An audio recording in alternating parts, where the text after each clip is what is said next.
So welcome everyone to our session hosted by CIMO, Center for Research on Fashion and Clothing, based in Zagreb, Croatia. For today, we've prepared a discussion together with our guests from Ireland, Mariel McClellan, Orla Callahan, and Kate Strain. I will just give you a little outline for today, just to understand like how we structured our session.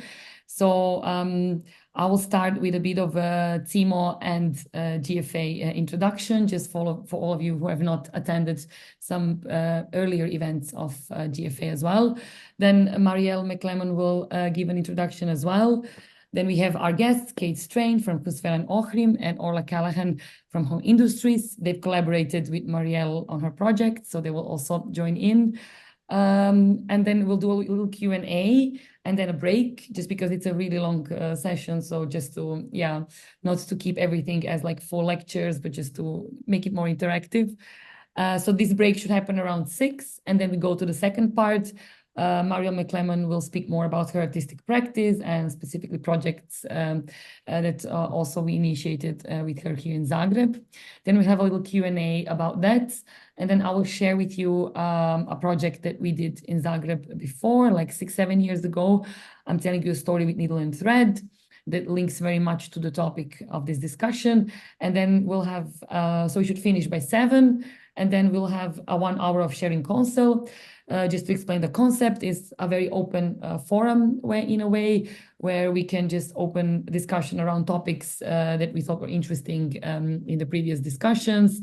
We could keep it very spontaneous, either through chat or speaking here. And it's a kind of a loose format, but it's a space to digest what we've heard and just discuss in a very, very informal way. I hope you will enjoy what we prepared for you. And of course, I mean, I like to keep it as spontaneous also throughout our conversation. So if there's a need to comment anything, please don't hesitate to write something in the chat box. We'll take a look and comment if possible, and keep it a bit more spontaneous. Okay, let me start with a little introduction about GFA for all of you who are here for the first time, and I just want to give you a little introduction about the context where this event is taking place.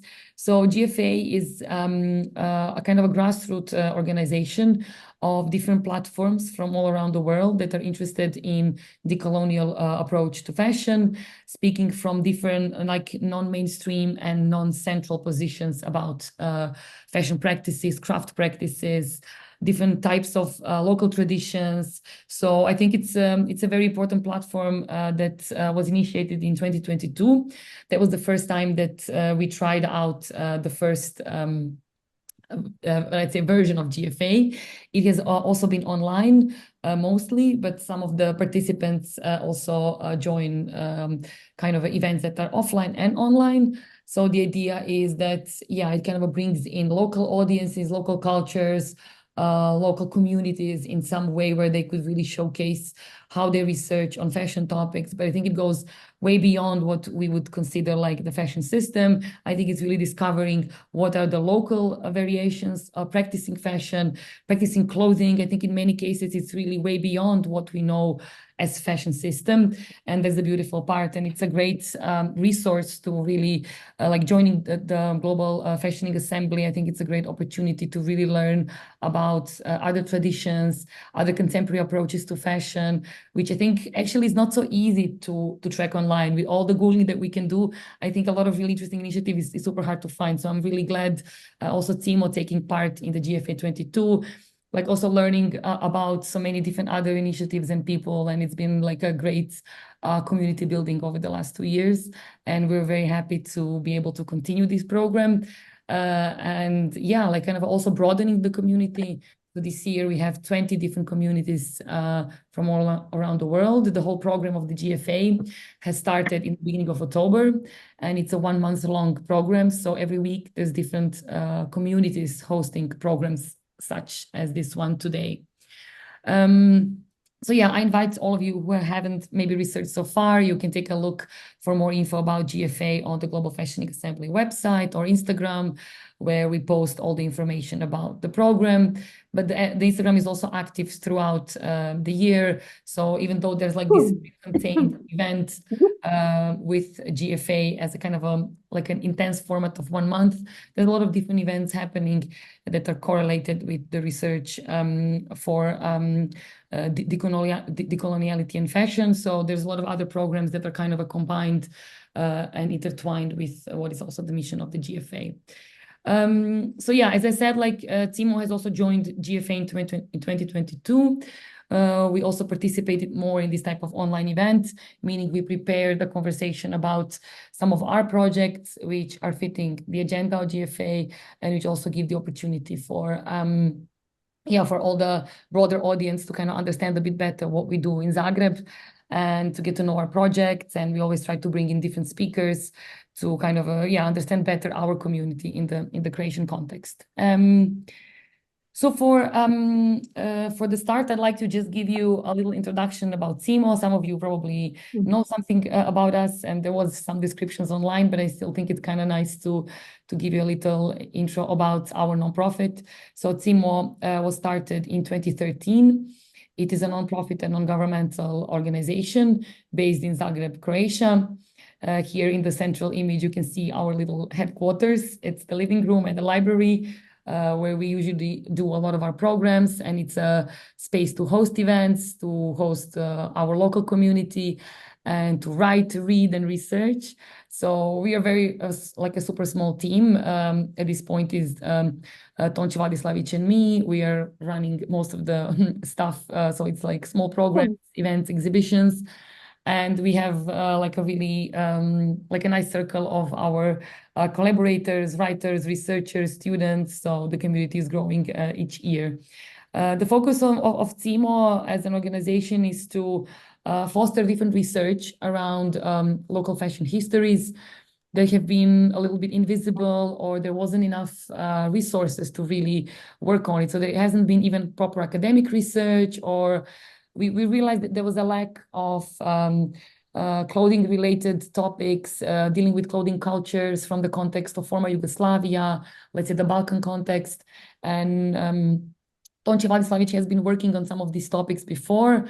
And then in 2013, with this platform, it enables us to really work non-institutionally, which really helps a lot to really understand what the scene needs and how we can work as a collective to really bring certain content to the scene, but also open up different cracks in our system to discuss certain topics, to foster some research. So part of our work is related to, let's say academic research. It would be like the history of fashion, working in the archives, working with the museums, with institutions to try to kind of rewrite or write about local fashion history.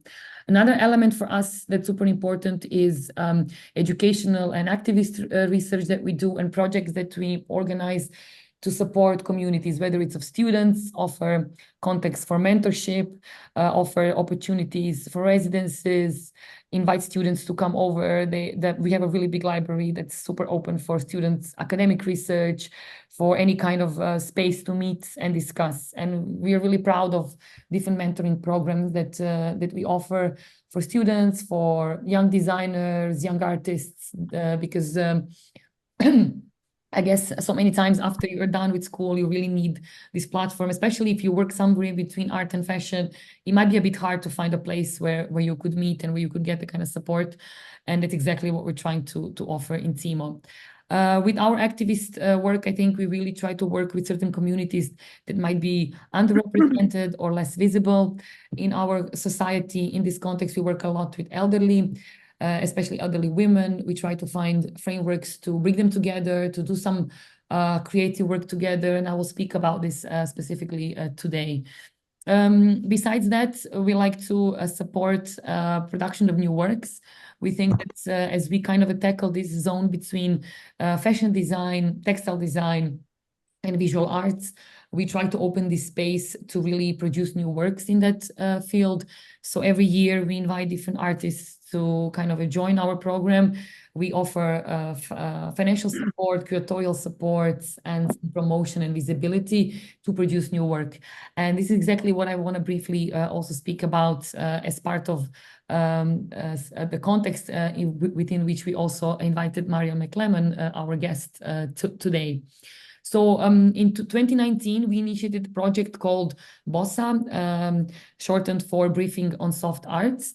We decided that we are searching for a framework, for a keyword that would really tackle this field that I just mentioned, meaning like working with soft materials, working with soft textures, working with soft as a principle of engaging among each other, engaging with different materials, thinking through softness, and we realized it's a super potent keyword that we kept on exploring. So we started in 2019 with first new commissions. So within BOSSA, we commission every year a new project. It could be from a local artist, Croatian, or international. I think with Marielle, we invited her last year through a residency, and it was the first time that we invited international artists also to join the project.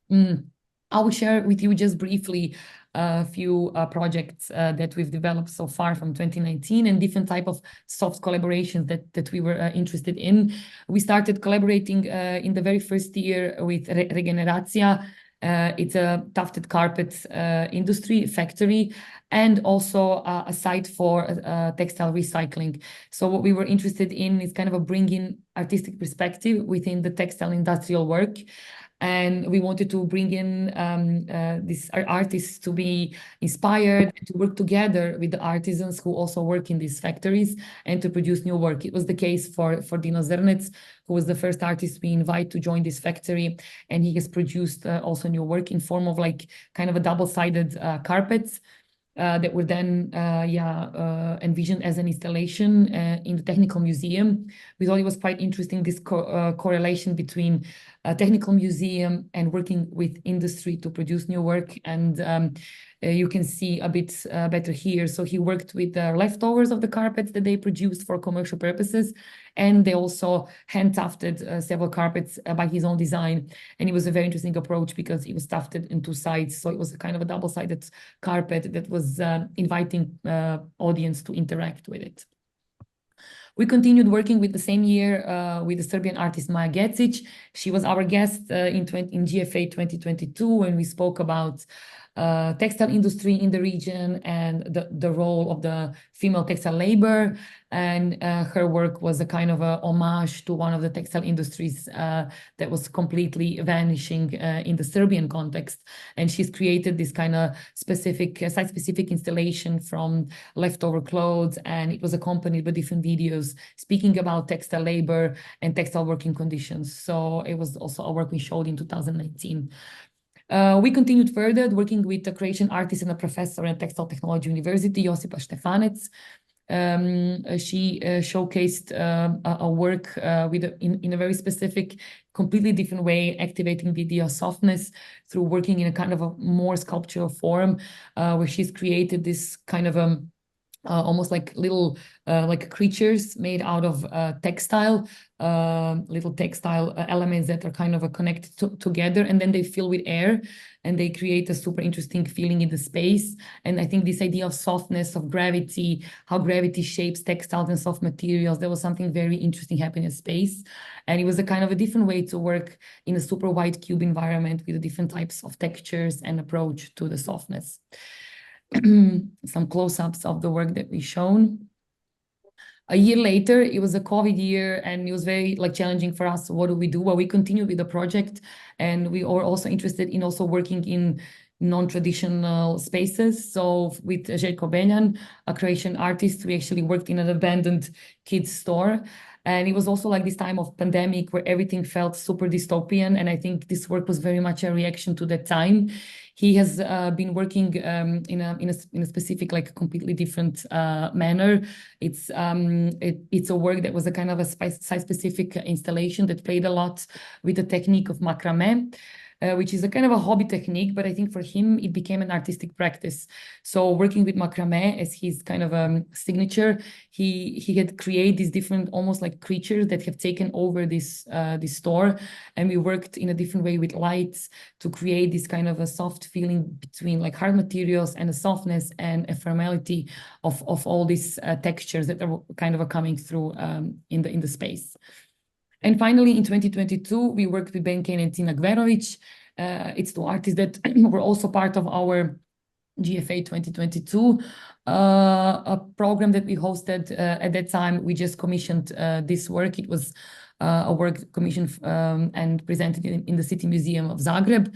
And it was a work that was inspired by the history and the legacy of work uniforms. So one big part of our research at CIMO is also looking into workwear, the history of workwear, and the way in which workwear speaks about textile history, the way it speaks about workers' position. We're very much interested in working class heritage as well, and how it overlaps within the fashion and the clothing context. And part of their work was really also reflecting around that. And hopefully in next year, we are working towards a publication that would speak more about this specific topic. So this for us was a kind of a good starting point to kind of a kick off the discussions. And then in 2023, we invited Marielle to join us in Zagreb and to do her own research.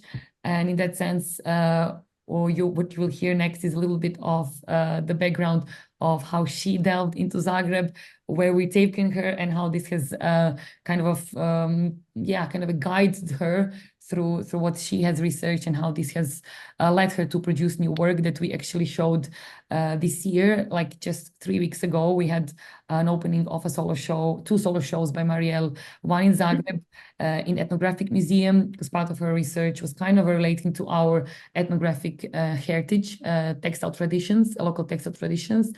And another exhibition in Zabok, which I mentioned just briefly before, working with hand-tufted carpets and working with the legacy of this recycling unit that they also have.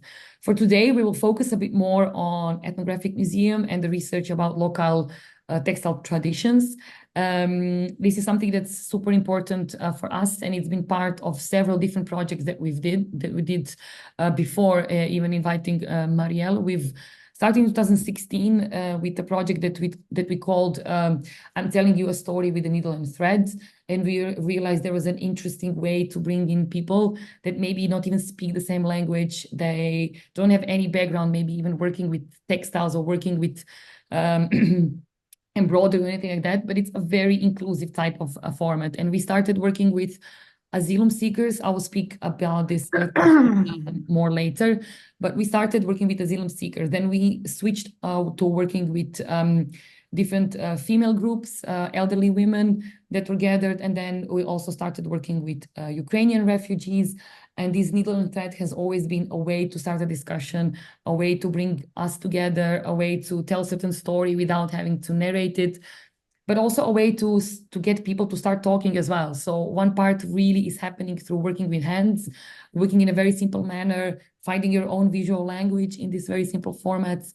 And it will be something that, kind of from the very beginning, it's part of CIMO somehow. And then having Maria over and understanding how this kind of a continuous working also, within a certain artworks for us was super interesting. So we will see how this topic develops further after we hear a bit more of Marielle's work. We'll have an opportunity for Q&A after Kate and Orla, but a lot of these things will start coming together. This is just like a very, very brief intro. And I invite Marielle to join and take over at this point. Hi, everyone. Share my... I had a ball when I visited Zagreb in 2023. It was a really rich research period. And then that was fortified with this really brilliant extended dialogue with Tonchi and Leah. And as Leah has suggested, I kind of responded to everything that they showed me, and it's not possible to talk about it all tonight.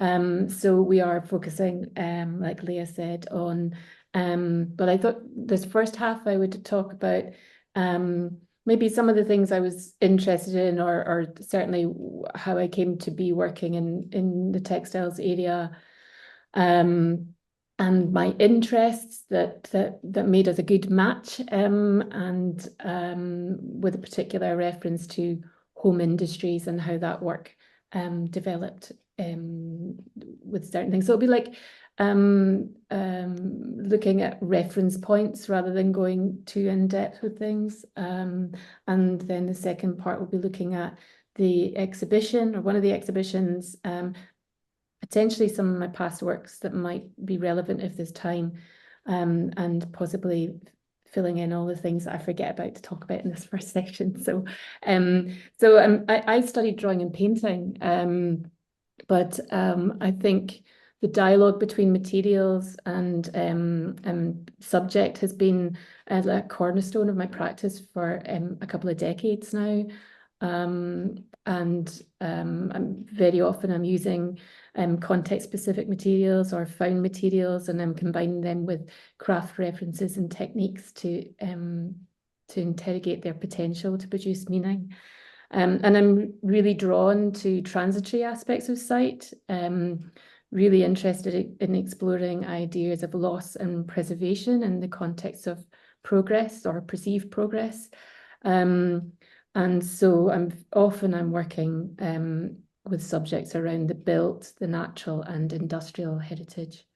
And I find myself more and more working with materials that are themselves on the brink of transformation or associated with waste, to articulate, like to translate precarity and fallout from trade and land use.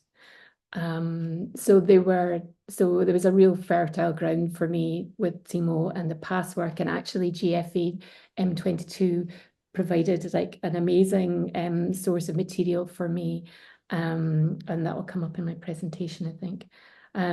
But textiles became part of my kind of arsenal 10 years ago, really. My dad was a weaver. Well, he was a loom mechanic and production director latterly, but so he ran a woolen mill, and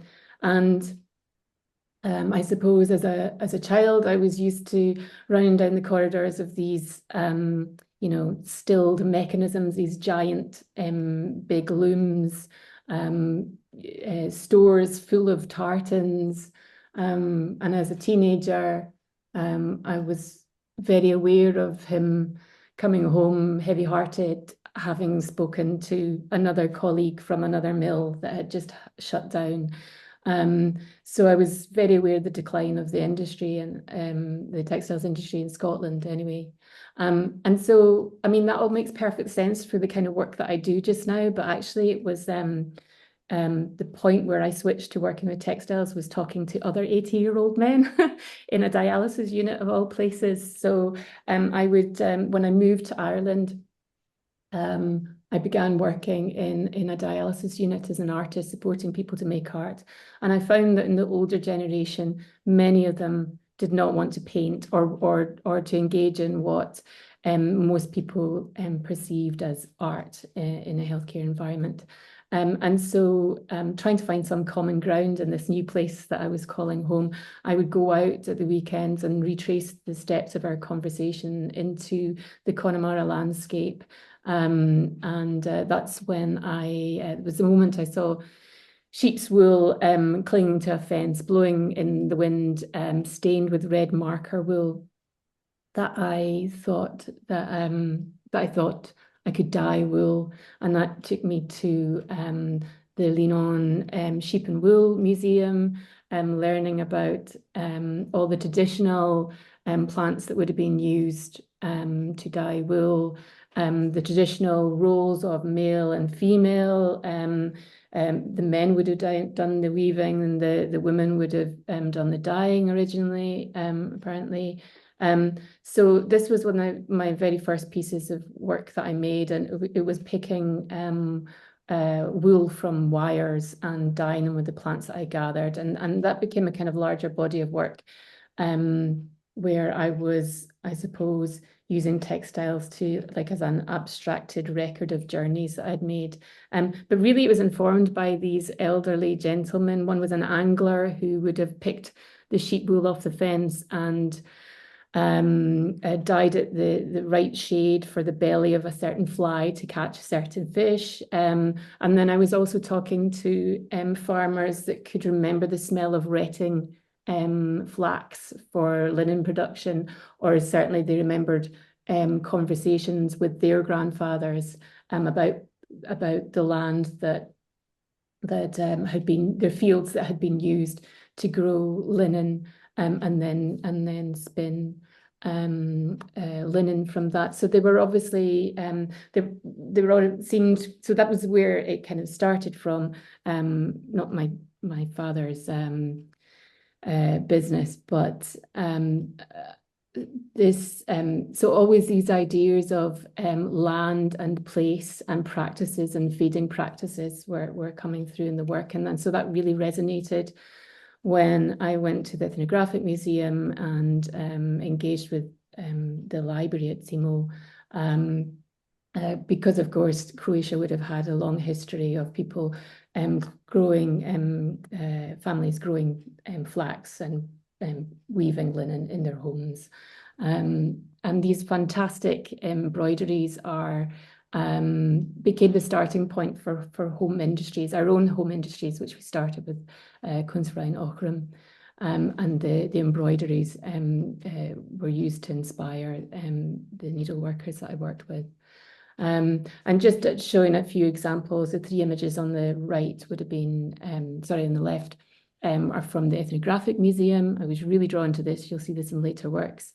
And then these images here are of Mount which is an Irish needlework embroidery, white on white. Very often inspired by the blackberries and dog roses of the Irish landscape. And I popped this in this images from loud tourism, because also tourism was a thing that kept coming back to in the residency and the work that I was doing. Thinking about, firstly, whilst I'm looking at these handicrafts, I'm also thinking about the decline of the industrialized garment production industry in the Balkans, and how I was influenced by that or intrigued by that. And that the connection with that with tourism would be that when many of the factories were forced into decline through privatization, there was speculation that many of the sites were really being earmarked for tourist hubs and for property development. But also there's this idea, you know, I've always been curious about the souvenir and what we as travelers take from a place and what's promoted as a cultural identity.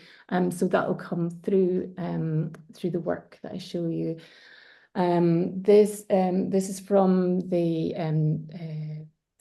CIMO's archives. This is Rukot Vorene. I'm getting slightly better at pronouncing that. These would be, so again, I was looking at, you know, in my wildest dreams, we might have moved on in home industries to embroidering shirts. But maybe Leah, and when we're having a discussion later on, we can talk a little bit more about that. But this would have been some of the products that they would have made. And I believe it was initially started as a home industry, making souvenirs for the home.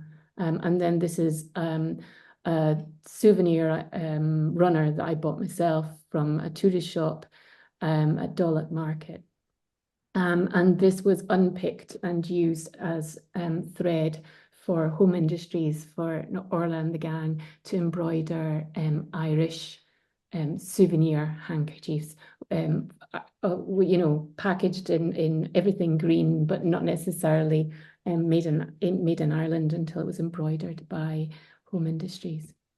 And then this is Maya Archibic, who is the curator at the textiles curator at Zagreb City Museum, and a huge influence on my work. She gave me the title for the exhibition at the Ethnographic Museum, We Are Collecting Today for Tomorrow, and that was in reference to sourcing items of contemporary wear for her workwear collection. And we see her here standing wearing her white overcoat, the kind of uniform of the museum conservator and curator. And that became a main material for me, if you like. You'll see that in part 2.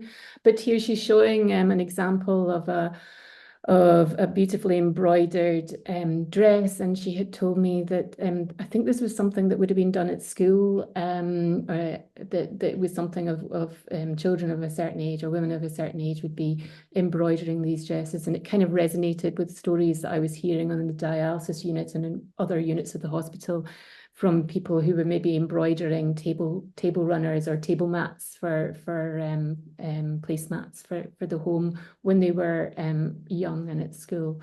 But this image here is particularly important because it was listening to Maya's presentation for GFA 2022, where she was describing how the problem of sourcing some of her collection, particularly the workwear collection, in around the time of the privatization of the Croatian garment factories, producing factories, was that they were privatized and cleared out almost overnight. So there's very little like remnants of these of the industrial heritage in that way. And then she was finding that now and then she would maybe source her items from her collection from Frelich's flea market, which was problematic because a story, the story of an object is as important as the object itself in museology. So so that became quite important to me. This is an example of Kamensko's shirt that's also in the museum collection stores in Zagreb City Museum. And I wanted to put that in because I think the discussion today might be quite a lot about value and the value of a label. Kamensko would have been, this is now the site of Kamensko. This is the site of Kamensko when I was there on residency in June 2023, a building site. But it was once a prosperous textiles business. But for 5 months, Kamensko workers did not, the largely female workforce did not get paid. So they eventually resulted in them in having a hunger strike in the park opposite this site here. More of that later on. An arena would have been in Pula on the sea, on the coast. This is actually, I was determined that I was going to find a piece of clothing from these factories that were no longer. So I walked to Relic and found this and haggled for this over the price. You know, that idea of the vendor and I both recognizing the value of a label.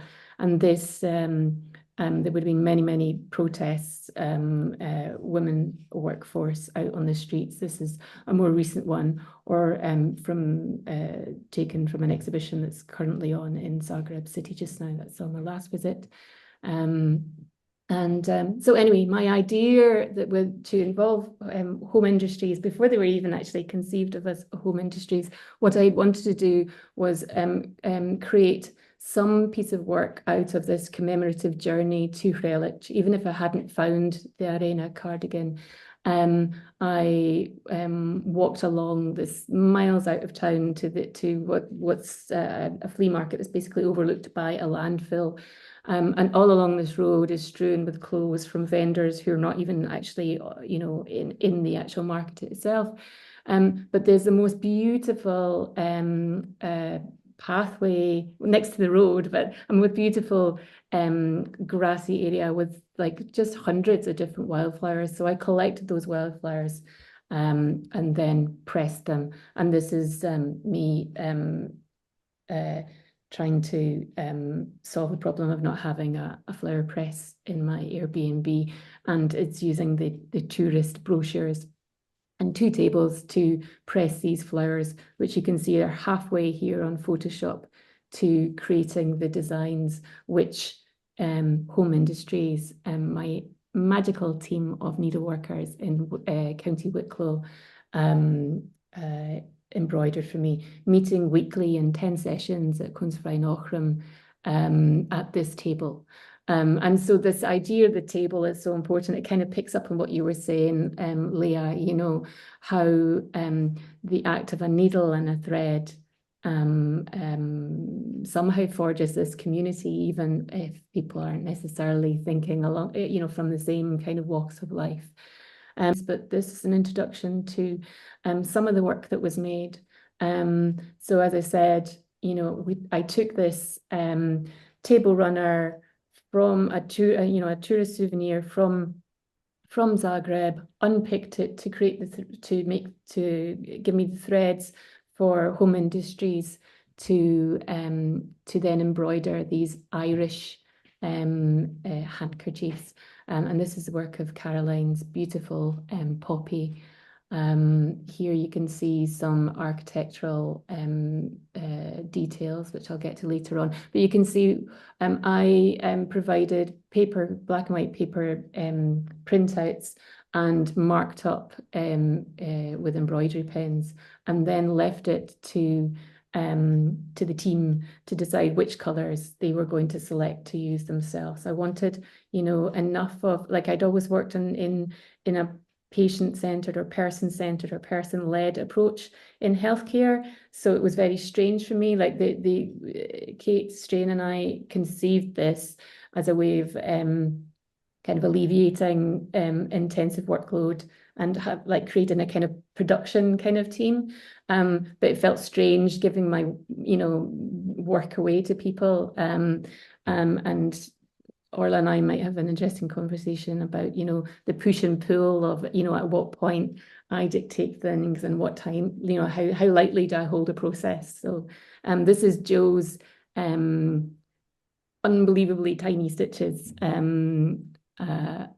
Here is the original design here. So this is what they would get, and then they would choose which colours of the limited colour range from the table runners. And then this is Catherine's gorgeous white work on an oatmeal linen, and this is, you can see the pressed flower kind of halfway to becoming a design.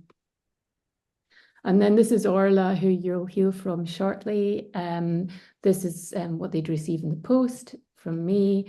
This is Orla, an image she took herself via WhatsApp. I was just kind of been reminiscing over the last couple of days of, you know, how did we actually pull it off? And, you know, I'd spent so many years engaging with people and, you know, reading what wasn't said, but also, you know, yeah, listening to things that haven't been said. And that's quite difficult to do on WhatsApp. And I had managed to evade doing the whole workshop online during COVID. So it's remarkable, actually, that I really was only in the same room as Home Industries maybe once, I think. I might be wrong about that, twice. It feels like more, and it's incredible the kind of the bond that you can build up as a group via WhatsApp. And this is Orla's finished handkerchief here. But we didn't just start off in that because, you know, some of the group were, you know, were embroidering all the time anyway. Others maybe had lapsed, hadn't done it for a little while. And I think it was important for everyone to find out what their stitches were like, you know, because there's a personality behind stitches, and I didn't want everyone was to be paid. It had to be a workforce, like honouring the kind of socialist kind of workforce from that I've been reading up from Chiara Bonfigliani's research.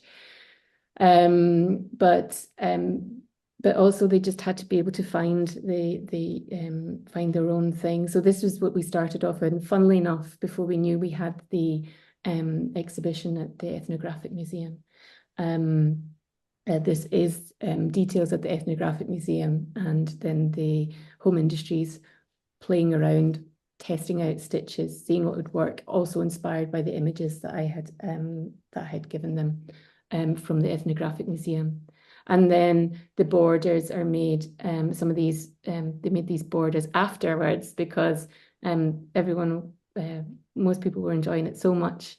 They wanted to continue, and I'm very grateful to have had them on board to embroider these, the shapes of shadows from, this is the state archives in Croatia, and I suppose I was interested in the idea that very little of the industrial heritage from these garment producers was actually in the archives. So I've been playing for a few years now with the idea of shadows like being this ephemeral kind of thing. So here Orla has embroidered the shadow taken from this building here. And this what the group has made here. And then just a couple of videos before I bring Orla and Kate in.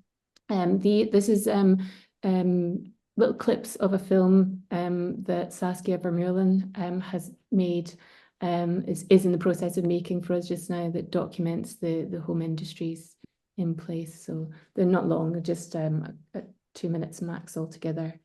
There's no sound on these. So this is Sue. This is Orla, so you can see the front of her here on the pane on the right, and this is the back of her here.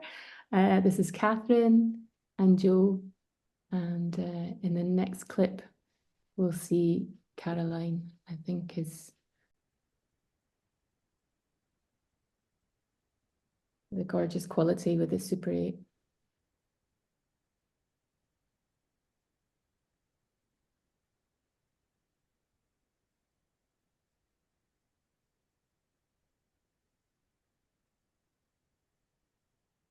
And so I should say that throughout 2024, I've been working with Kate Strain, who's an incredible curator based in Wicklow in Aughrim. And I am one of the artists she's working with for her organisation, Conservain Aughrim, giving me unbelievable support. And it was Kate's kind of idea, what can we, in conversation, we came up with this idea of home industries, working with a local team who'd never worked together. I'm calling them a team, but they'd never worked together in this way, bringing them together to help me create a body of work. But I might bring Kate into the conversation and Orla at this point. Have I gone off piste though, Leah? Oh, it's all good. Kate, Orla, please join us. Hi, Orla. Orla and I were having a great chat last night. So Orla, I suppose, are you there, Orla?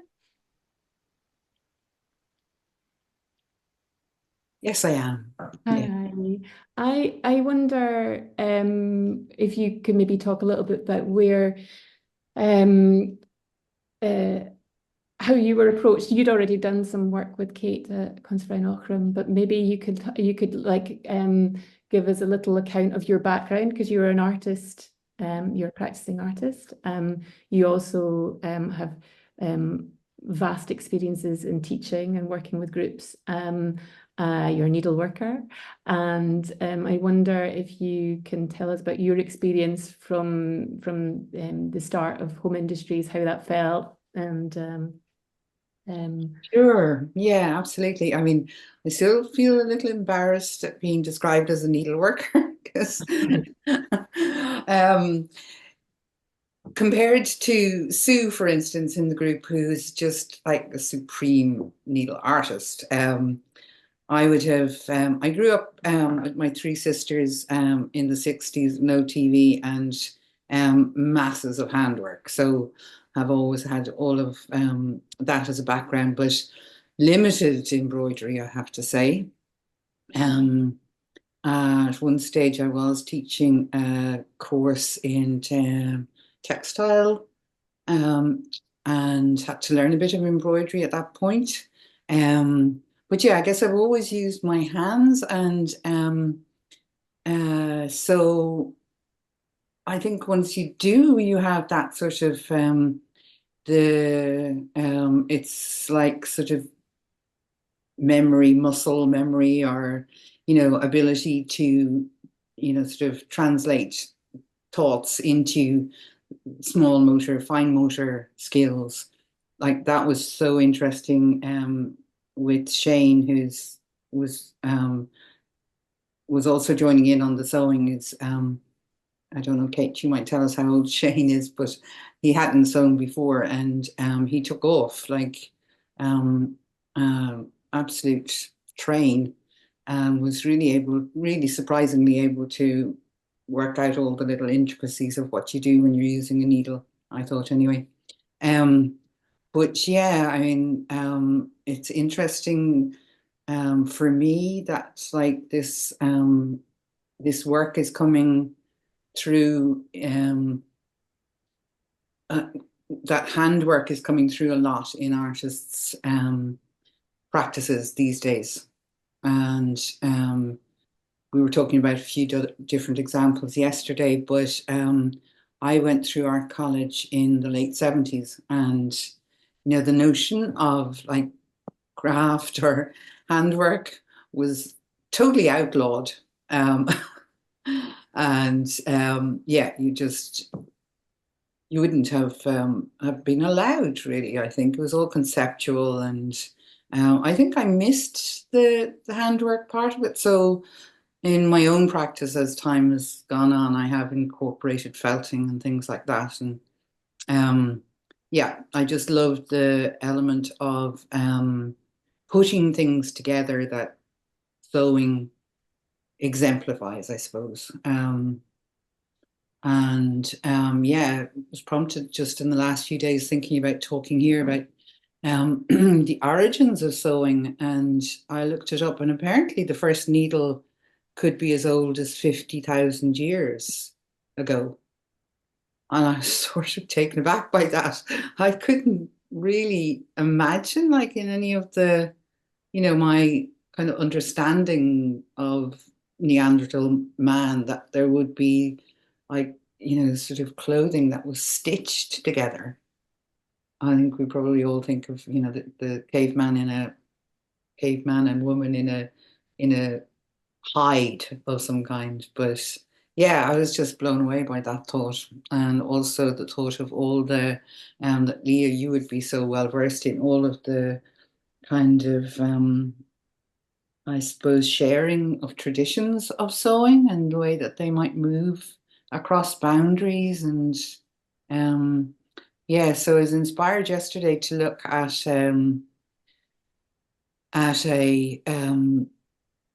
program on Irish embroidery. Did you get a chance to see it at all, Marielle? Yes, you probably haven't. The first little tiny bit of it, Yeah. Oh God, it's so enlightening. And it's from a beautiful series that was made back in between 1978 and 1989. Kate, you might know of it. It's called Hands, and I would just recommend anyone have a look. Into the chat later, actually, we can pop it into and share the link that you gave me with everyone. Yes, yeah, I think that would be great because like there's so much, they're really, really great documentaries with footage that reminds me of Saskia's amazing film, the quality of the Super 8. So yeah, that's I suppose going off on tangents, but to get back to the experience of home industries, I was sort of I was co-opted because my sister, who I don't think she's actually here, but she would be a far better example of a scene of a good sewer than I am.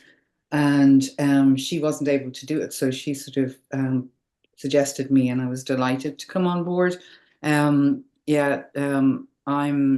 just so stoked that Kate has arrived in Aughrim, which is just up the road from the sleepy little village that I live in here in Wicklow, and has brought all this extraordinary art and fantastic interest, to my part of the world. I couldn't be more grateful for that.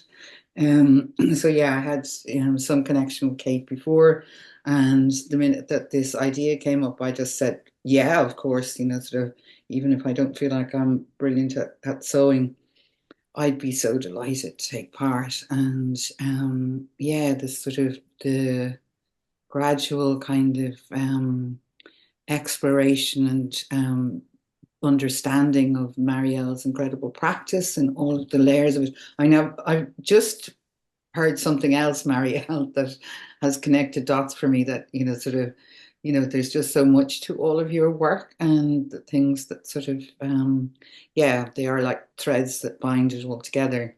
That, yeah, I feel like I probably will never know the depth of it. So, that to me is just like, oh, completely and utterly fascinating.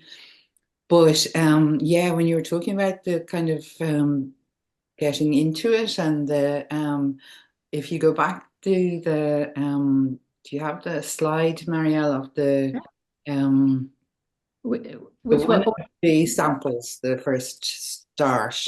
Yeah. I was going to say, because I mean, it was amazing. You're talking to Leah about sharing things, and for me, it was once that initial limbering up was over, and I mean, it's actually painful hearing you now talk in terms of who was good and who wasn't good, because once we got over that, it was wonderful. And Sure. we all were teaching each other how to do Mm, to mm. figure things out, because I didn't know. That's why what's what I should say, and we'll bring Kate in. But like, I'm like, it's not my skill set at all. So I was delighted to have you guys to do that. So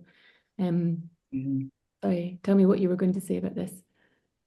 Yes, I was thinking back to, I think you called it the you had a lovely way of saying, sort of how to hold it lightly or something. And the was a push and pull of, sort of being directive about what we did, and also trying to include or encompass our own hand, because obviously everybody does have their own sort of way of doing things. Um, and certainly in this very early stage, I was herring off on tangents, and there was, yeah, because I really understood the aim of this was to produce work that you could use in the show. And, having had exhibitions myself, I know that you have to put a show together, and it has to be cohesive. And that, sort of, if you didn't have enough of a, sort of directive on what we produced, it would be your show, it wouldn't be your work, it would be like something else. So that was a real journey for me, because I am, self-directive normally. And this is a huge example of it, because we just had that's the actual image that I had, that corner. And yeah, I found it very hard to grapple with at first. And I went, sort of right into the little corner, and I started off, and it was completely all over the place as regards proportions and everything. And I was experimenting with different kinds of stitches and trying to draw with the stitches instead of being, because I'm not formally, a needle person. And then I remember when we met at the, what would you call it? The open day at Kate's. Yeah. Yeah. And I'd honed in, I'd done the bit of the architecture, or the decorative plasterwork and stuff. And then I'd honed in on this, what I thought was a CCTV. And I'd gone way off on a tangent looking at CCTV photographs and things. It's quite fascinating what's inside the CCTV. But I remember showed it to you, and you were sort of like, oh, okay, we're not going to do that then. And then it was a revelation as well, because it's not a CCTV at all. It's actually a spotlight. Well, it was an interesting navigating that and thinking, because I would normally roll with what anyone wanted to do, but they were already so many layers to the work, as you You suggest. were very diplomatic about it, but sort of I felt It was lovely to have those challenges as well, and definitely good that we were in the same room at the time. I suppose you talk about what Kate has brought to the community, and I suppose Kate, can I ask you to come in at that point, and if you can reflect on. Hello. Hello, how do, this is the wonderful Kate Strain, who's a fantastic, runs an amazing curatorial and production office based in rural County Wicklow, and it's the most incredible place. And I don't know whether you wanted to say briefly what you do and how home industries fits within that. I'd love to. Thanks so much, Marielle. And thanks, Orla, and thanks, Leah and Tanshi, and everyone at GFA. Hi, I'm Kate. I'm an incredible curator, as Marielle said. So please believe that. It's very true. Ireland's best. Yes. I used to be the artistic director of Kunstverein in Graz or Kunstverein in Austria, so not too far from Leah and Tanshi in Croatia. I worked there for 5 years, and when I was there, not being in Ireland, I was realizing over and over again the whole time that Ireland doesn't have anything like a Kunstverein, really. So when I moved back to Ireland, where my husband and now family are, during the pandemic, I thought it would be really nice to try to make a Kunstverein in Ireland. Kunst meaning art and Verein meaning association, as probably many of you know. And what would it look like to try to make that from the ground up, but also to try to make that exactly as I wanted and exactly as it would fit with my life. And in the spirit of a true cottage industry pioneer, I found a building in Aughrim. Aughrim is a tiny town in South County Wicklow. It has a population of 1,500 people. There was a house here on the corner, a little townhouse, that hadn't been sold in 3 years, and as a result was affordable, which by Irish housing standards today is amazing. So I bought this building. We live upstairs, myself, my husband, and our daughter. And downstairs, the ground floor, the floor where I currently am, which also faces out to the town, so it has kind of a shop front, became Ireland's first Kunstverein, because why not? So it's not like a real Kunstverein, and I say that because it's not really made in the same infrastructure or with the same parameters as a typical European Kunstverein. It's not actually members based yet. It's not a real organization. It's not legally constituted. Instead, it's more like a practice. And so I use it as a kind of way of inventing or creating a framework around a curatorial practice working in contemporary visual art. And what I understood about the Irish contemporary visual art landscape is that the Arts Council in Ireland is exceptionally good at supporting artists to live, for example, with bursaries. And the Arts Council is also very good at supporting institutions like art centres or museums to run, but there's very little happening that actually supports the production of new work. So there's a gap. There's a gap where there's a question around who is supporting artists to actually put time into their studio work and to produce work. And how does that production happen? And is there a way, is there a space for something like a Kunstverein, model of a Kunstverein, to fill that gap in terms of being able to accompany an artist through the practice of producing new work, or maybe through a new transition in their practice where they're moving from one methodology to another, or from one scale to another, or where suddenly they're working on a few different projects at the same time. So could Kunstverein Aughrim, aka a curatorial production studio or office, step in and help artists? So that's what I tried to do, set this thing up in 2022. So we're 2 years old now, in rural Aughrim, in a little town, with the idea that we'd support 3 artists a year. And so in 2024, I was lucky enough that Marielle McLemmon said yes to being one of those artists.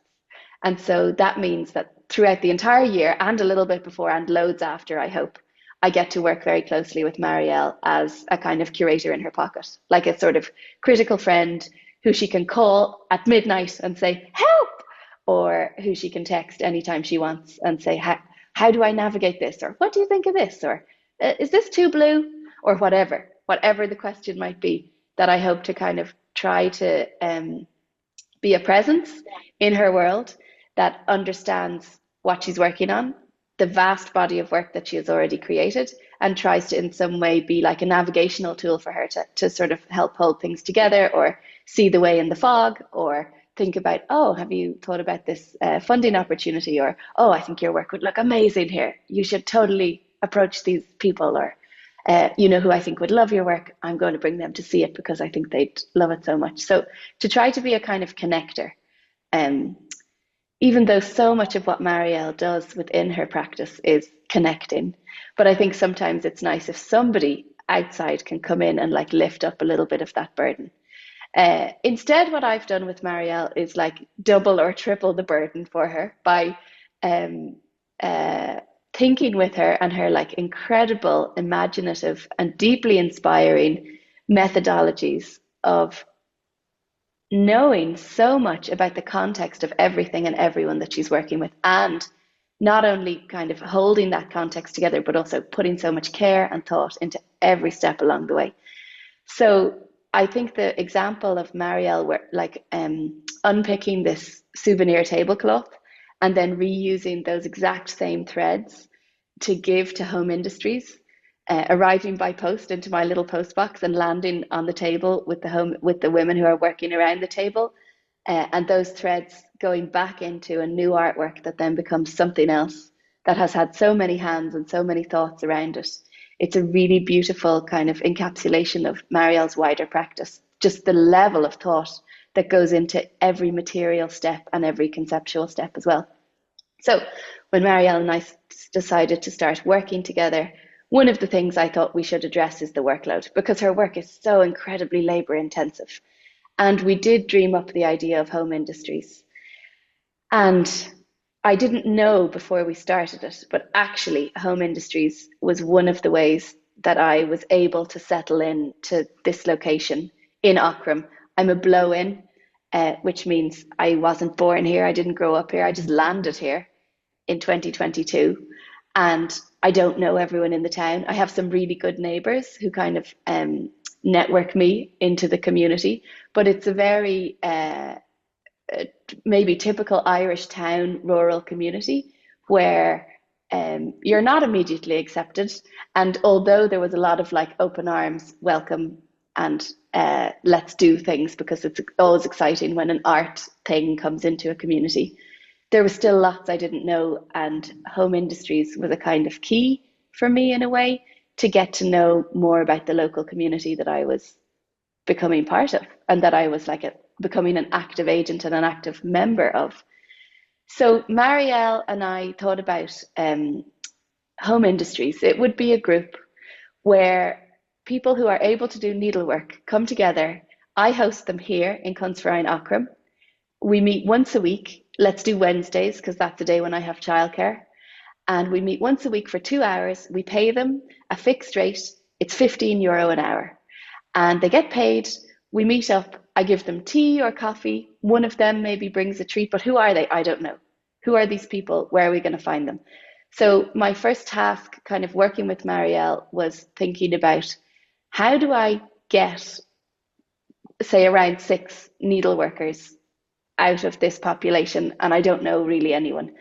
And the answer to that was actually very simple. I just went to the next town over, which has a little craft market in it, a craft store in Tinahely, and this amazing woman called Sue Wardell just did everything. I told her the idea and she said, hang on, and she made a few phone calls and she called me back and she said, I have the team. So there's very little legwork that I had to put in, because the team basically came to me. I was imagining writing these cute little notes and leaving them in the local shops on the notice boards saying needleworkers wanted, but I didn't need to do that, because there was already a network of very willing hands at the ready. And so we had this group, it was between 5 and 6 people, it fluctuated, who'd meet every Wednesday, as Marielle mentioned, for around 10 sessions and then produce this work. And there was a kind of nice correspondence between the group and myself and Marielle. And my role was very much be in the background, make tea and coffee, open the door at the right time, make sure everybody leaves at some point, and kind of host. And I realized very quickly that what I was hosting wasn't a kind of officious working group. It was like a sense of community, and we'd have these lovely conversations. The group was kind of intergenerational, and we weren't all on the same page or from the same place. And so it was a really nice way to sit around a table distractedly and talk to each other or not talk to each other or say things that had come up. Or I remember one day I rushed in and I had this like awkward and unsettling interaction with a neighbor. And I said it to the group because they were all there. And it was like sharing a problem and having immediate kind of feedback. So this very like emotionally stabilizing thing that happened every Wednesday with this group that came together and yes, did work, but also like came together and created this space without Marielle, the artist, being present, but created this space of incredible kind of care and hospitality. And that to me was really eye-opening and important. And I feel like Cuntsfar in Aughrim wouldn't be what it is without the group having been able to make me feel more embedded within the community. And so that was also like a kind of unexpected development that came out of the establishment of home industries that was really important and really lovely. I think that's about needlework though, and that everyone had kind of reflected on it. Orla was really keen that she didn't want to be the one, like a spokesperson for the group, but I would get feedback from people in WhatsApp messages, private WhatsApp messages, saying, you know, what troubles they had going on at the time and how that this just enabled them to relax. They forgot about everything. So, because I was really worrying that they were doing extra time that wasn't paid and that it was adding more stress to them, and you know, like thinking about these things on multiple kind of levels. And then the same things were feelings were shared, Leah and CIMO, when I was over just last month with your group of needleworkers.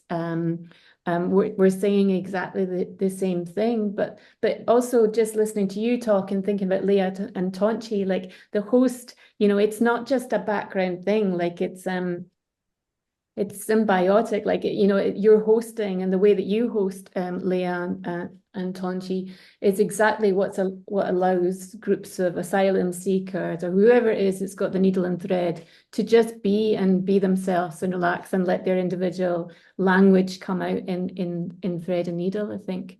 Have you ever heard the theory that when your hands are engaged, your ego is bypassed?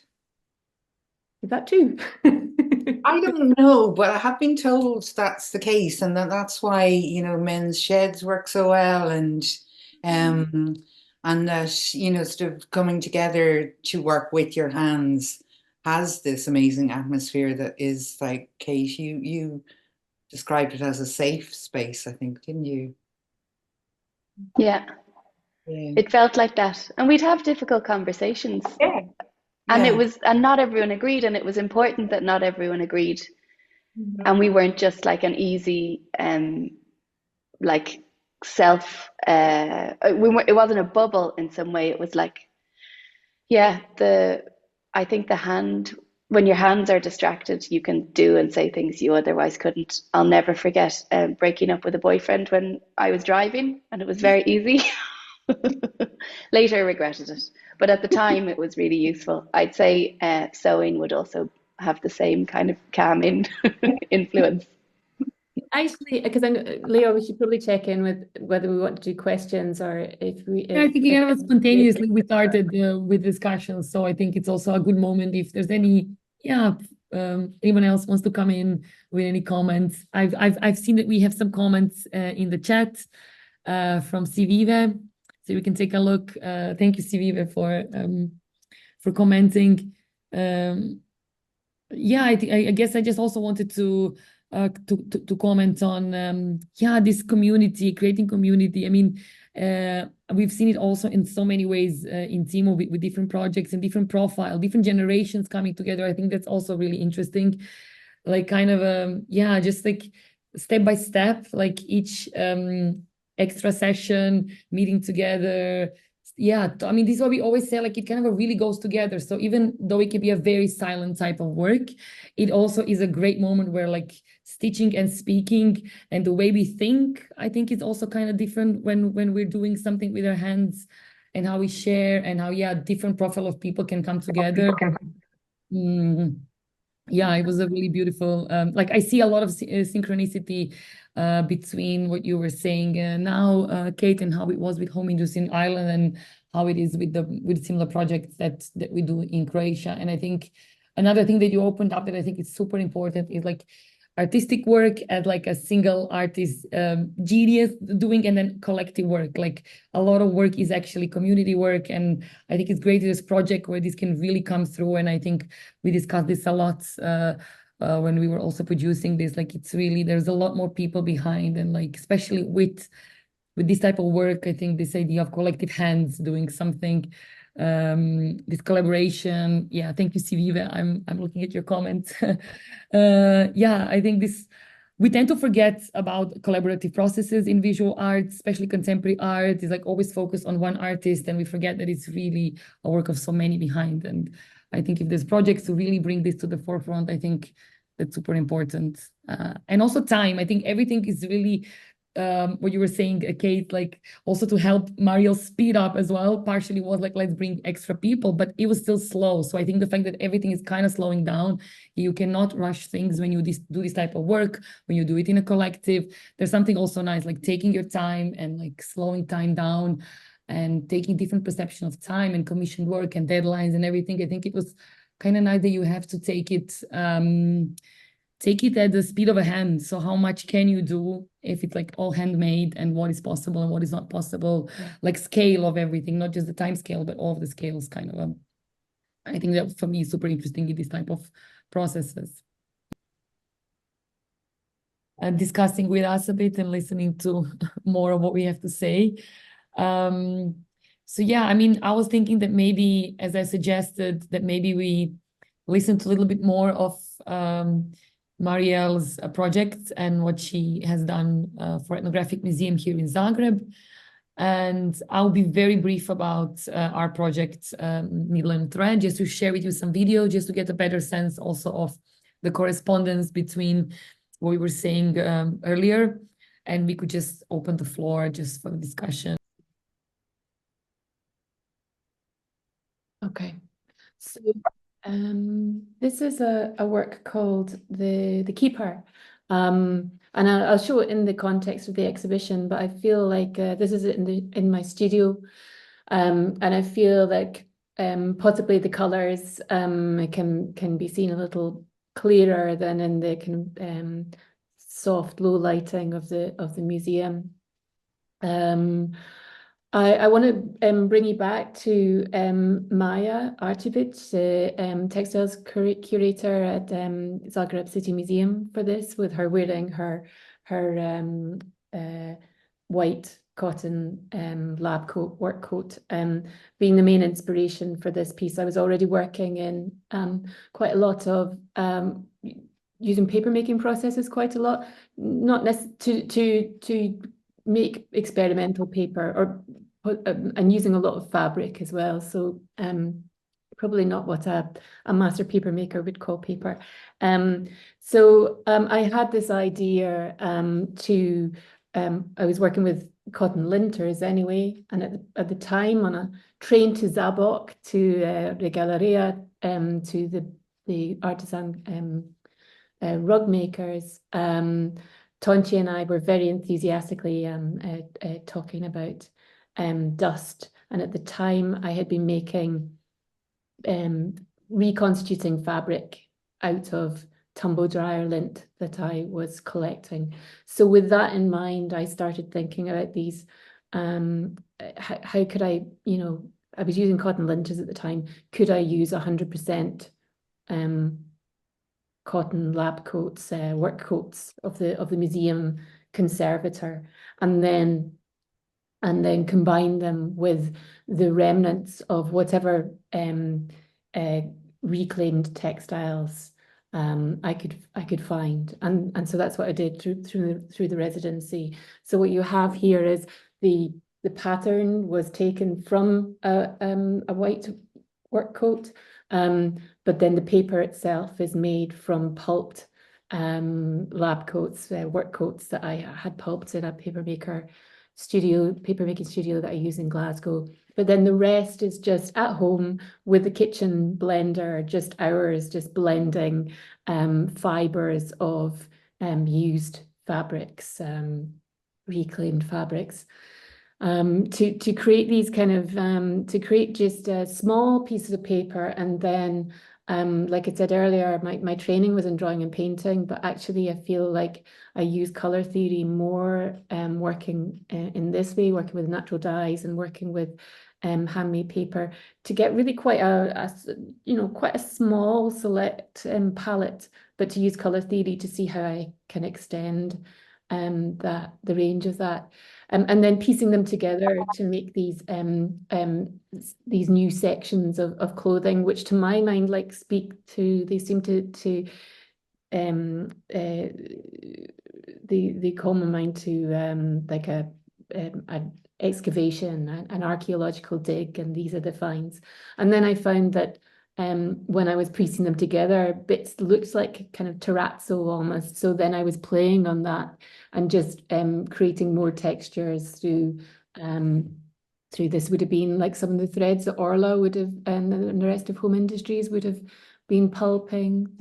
The shapes here, the lines of folds of and seams were accentuated through the design here, and to my mind they almost feel like the architecture of a museum, never mind the curator's work coat.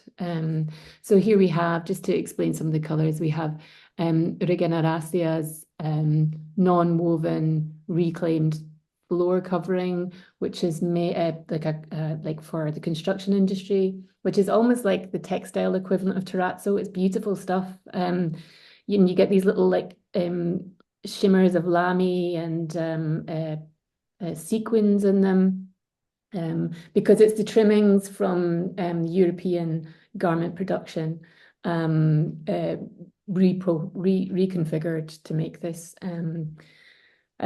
this floor covering. The pinks would have been from when there's slippages in what they make this kind of uniform kind of grey, and when they if they put too much of one color in, it's a kind of can be like a lilac-y kind of color, which is faulty for them. So it goes back into they can go back into the process and get mulched up and cut up again, but I kind of seized some of that material because I'm interested in those moments of slippage or things that are perceived as errors, or and then like the blue would have been like a nurse's uniform. You'll see more of that later on in the presentation. The nurse's uniform I found in a secondhand store in Zabok, just around the corner, made into paper.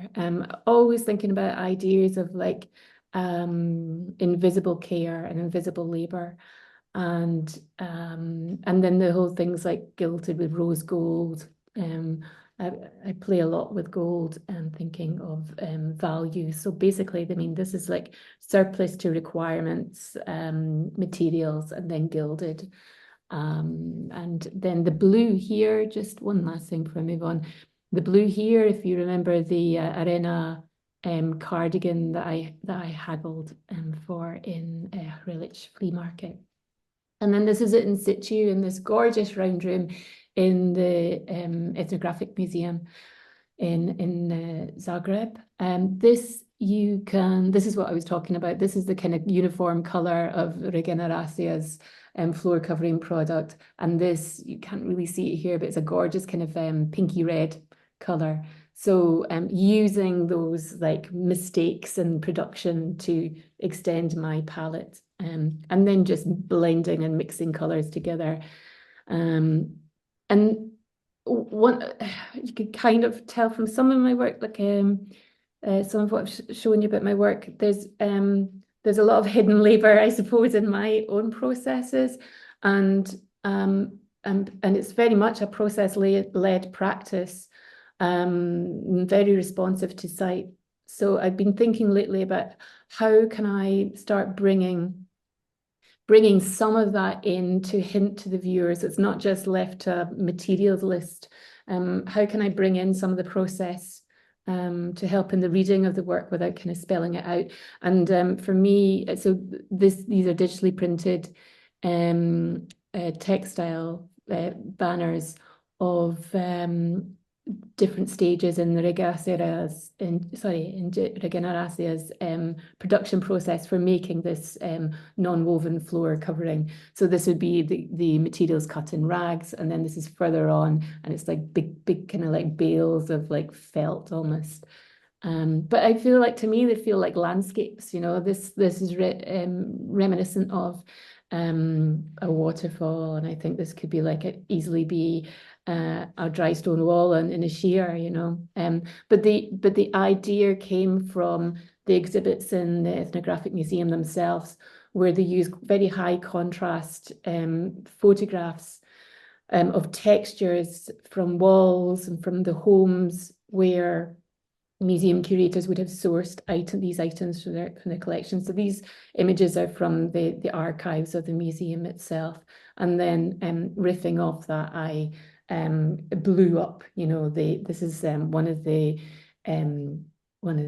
table runners from the Croatian souvenir shops that the home industry has unpicked and embroidered.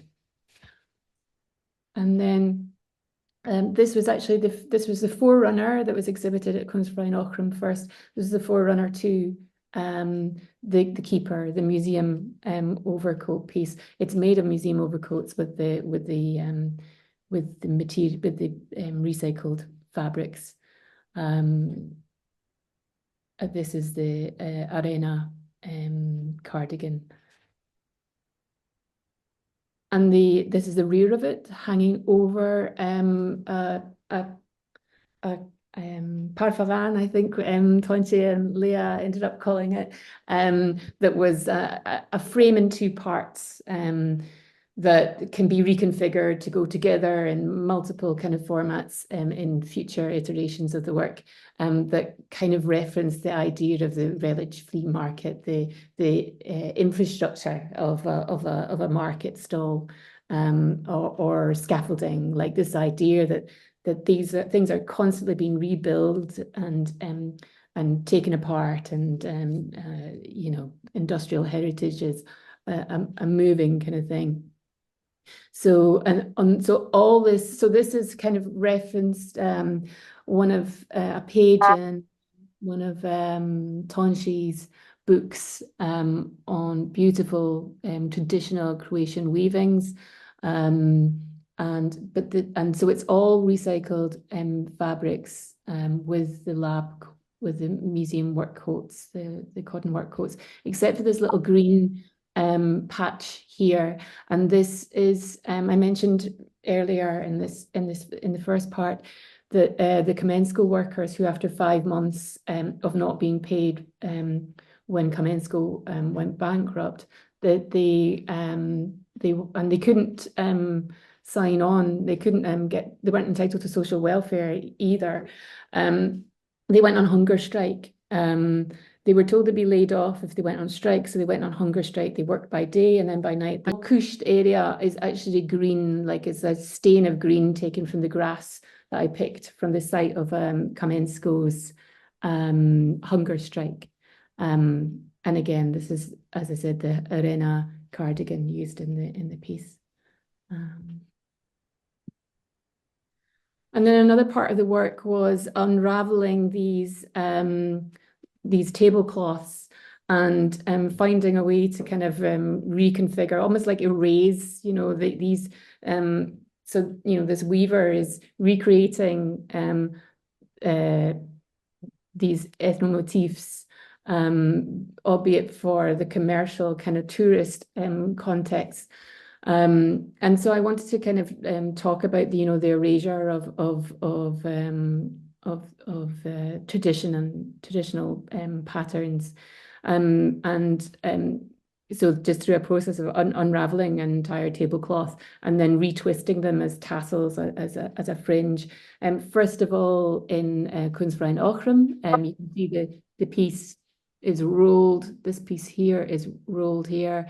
And the first iteration of the tassels was over this lump of granite rock. And this is part of the artwork made by a Forerunner, like brilliant genius artist collective based in Ireland. So I hung the fringe off there, and I just loved the reference, the fact that these tassels were now touching this granite rock, because I had read of many references to the Balkan women of these garment factories being likened to granite. And then in its next iteration in the Ethnographic Museum, they become these fringes.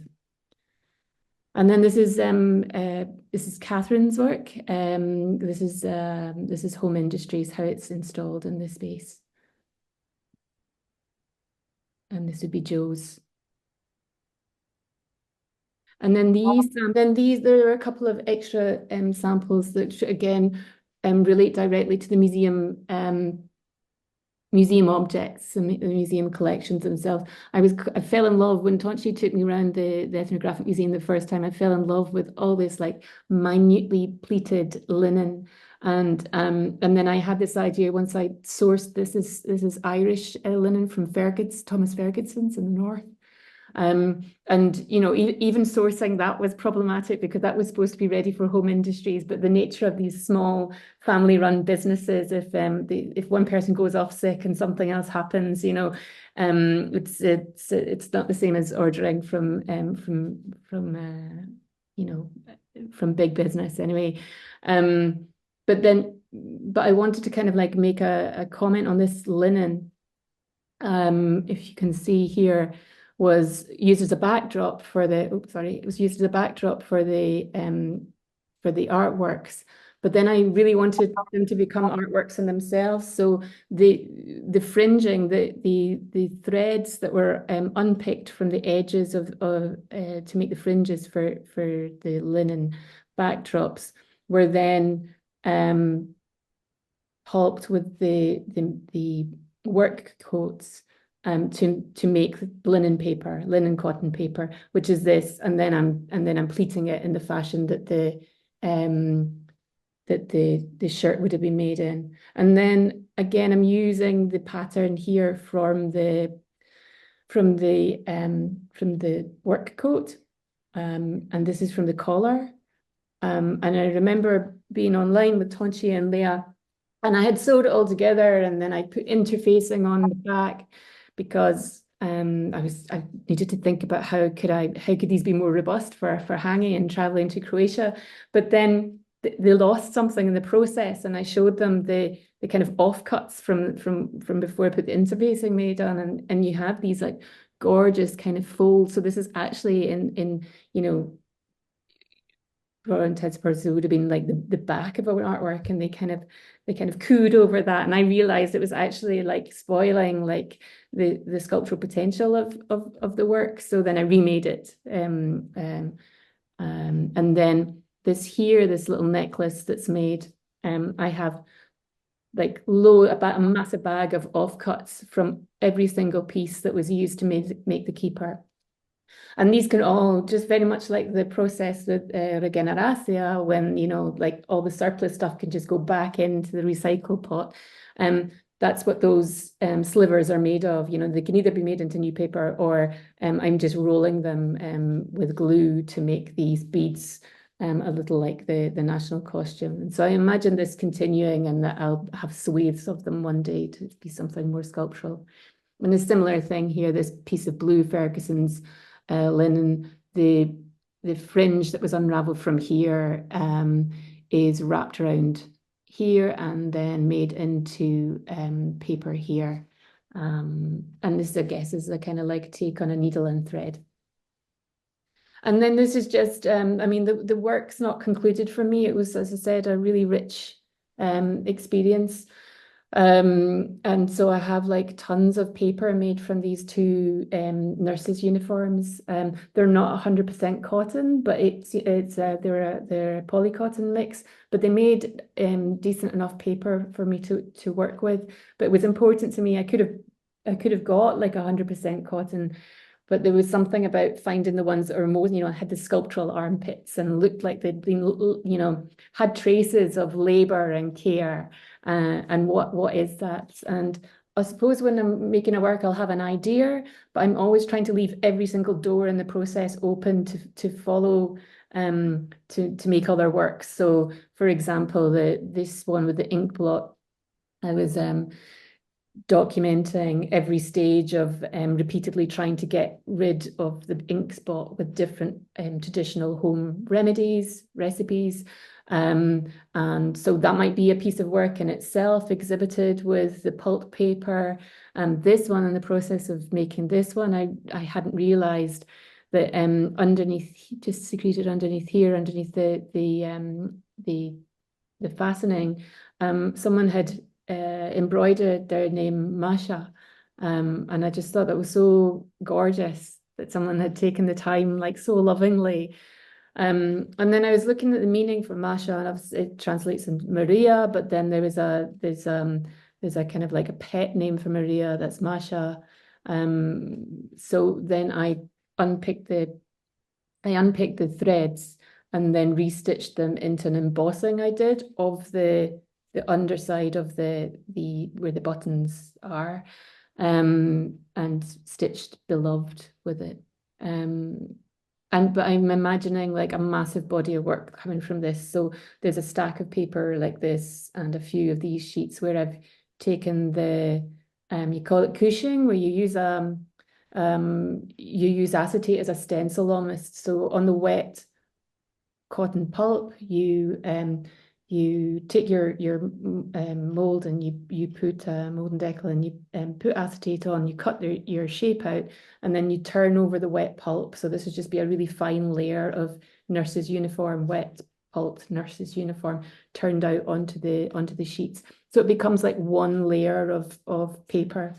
And then this will be reworked into as well. And for anyone who's not worked with a Hollander beater, this is the Hollander beater here. But generally, I'm just at home with the kitchen blender, seeing how much life it's got.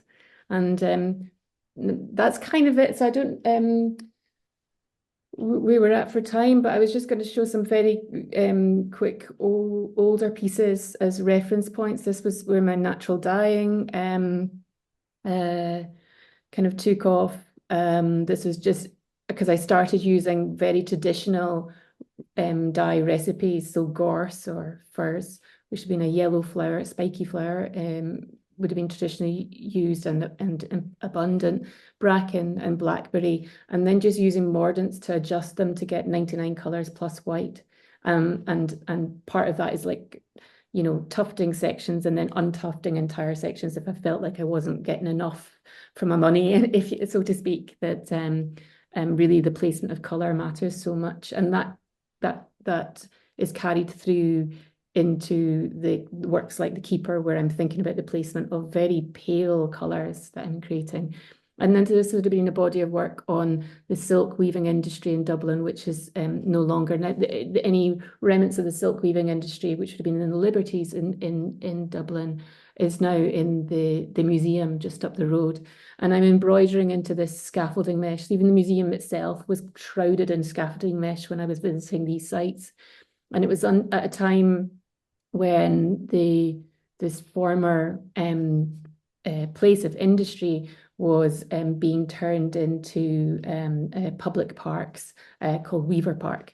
This particular part of the city had always been heavily industrialised, suffering poverty. There weren't many green areas.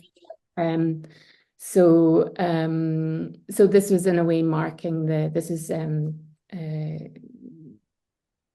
called Riding the Franchises.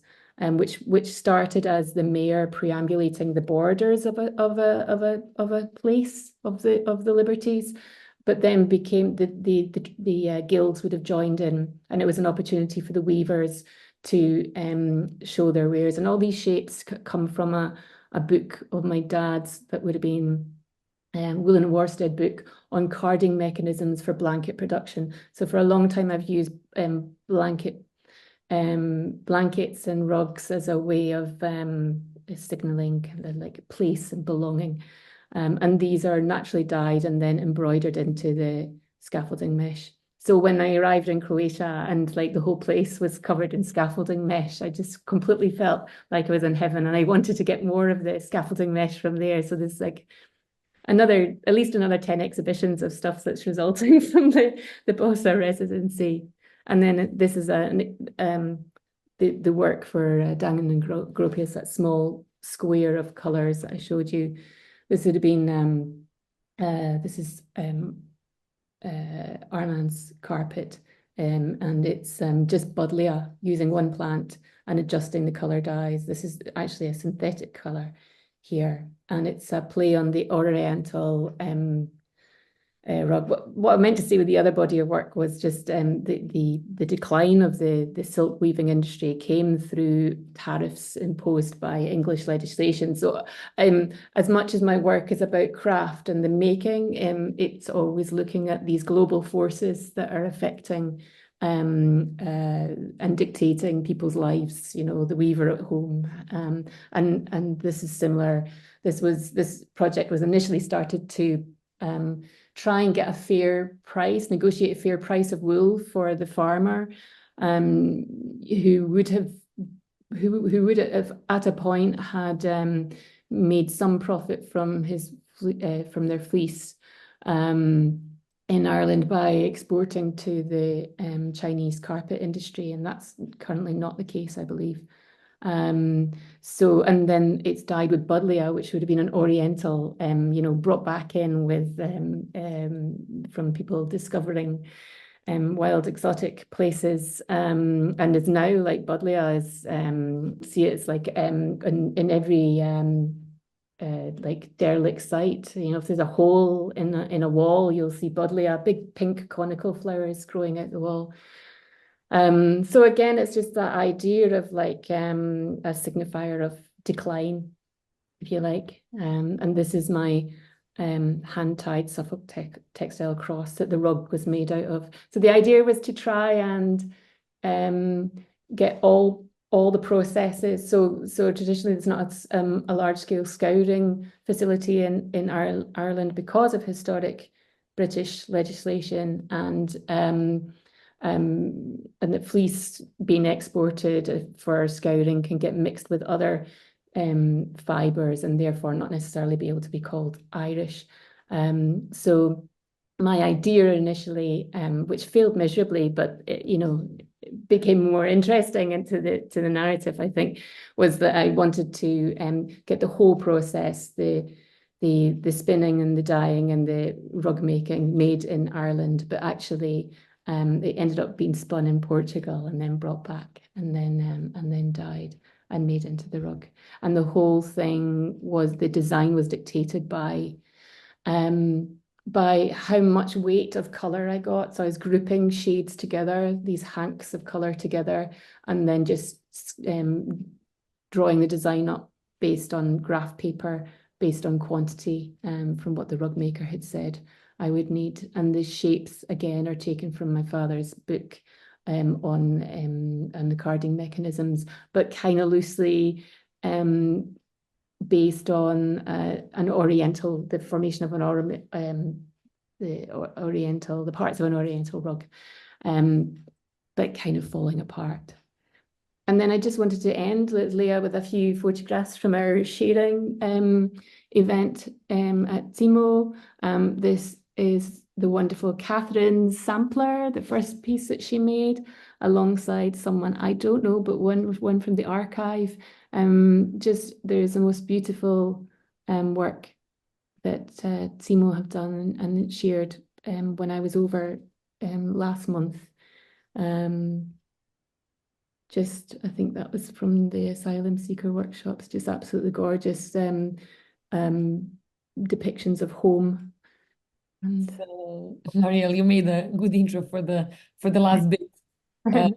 But before that, yeah, I want to thank you for like kind of diving a bit deeper inside to actually share your process of working, because I think sometimes when you see the final result, you're not aware of the backstage process, which I think is like super important. And it's also, I guess, something that we in CIMO also really kind of fell in love with, like all this precarious labor behind the actual work. And I guess in specific case of yours, I think it's even more interesting because it's coming back to this idea of like slowness, but also detail, working in a very small batch of things, and like working really like in such a micro setting, which I think is super interesting. I guess in many cases, dealing with topics in fashion and textile, we think in such a large scale. And I really love with your project and your approach that we were really like kind of going super into detail.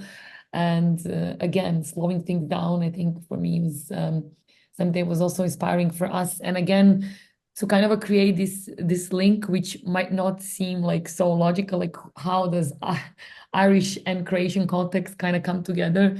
And with this project, I think it really kind of came through in a way that part of the work is produced in Ireland, was shown in Kusvera in Ohrim, having its like chapter 1, and part of the work produced in Zagreb, coming together. I think there's something really beautiful, almost like kind of a material exchange happening in between contexts that have not shared any kind of material heritage so far, and also different traditions coming through, like working with Irish linen, bringing in some of the textiles and process and procedures that you've noticed in Zagreb.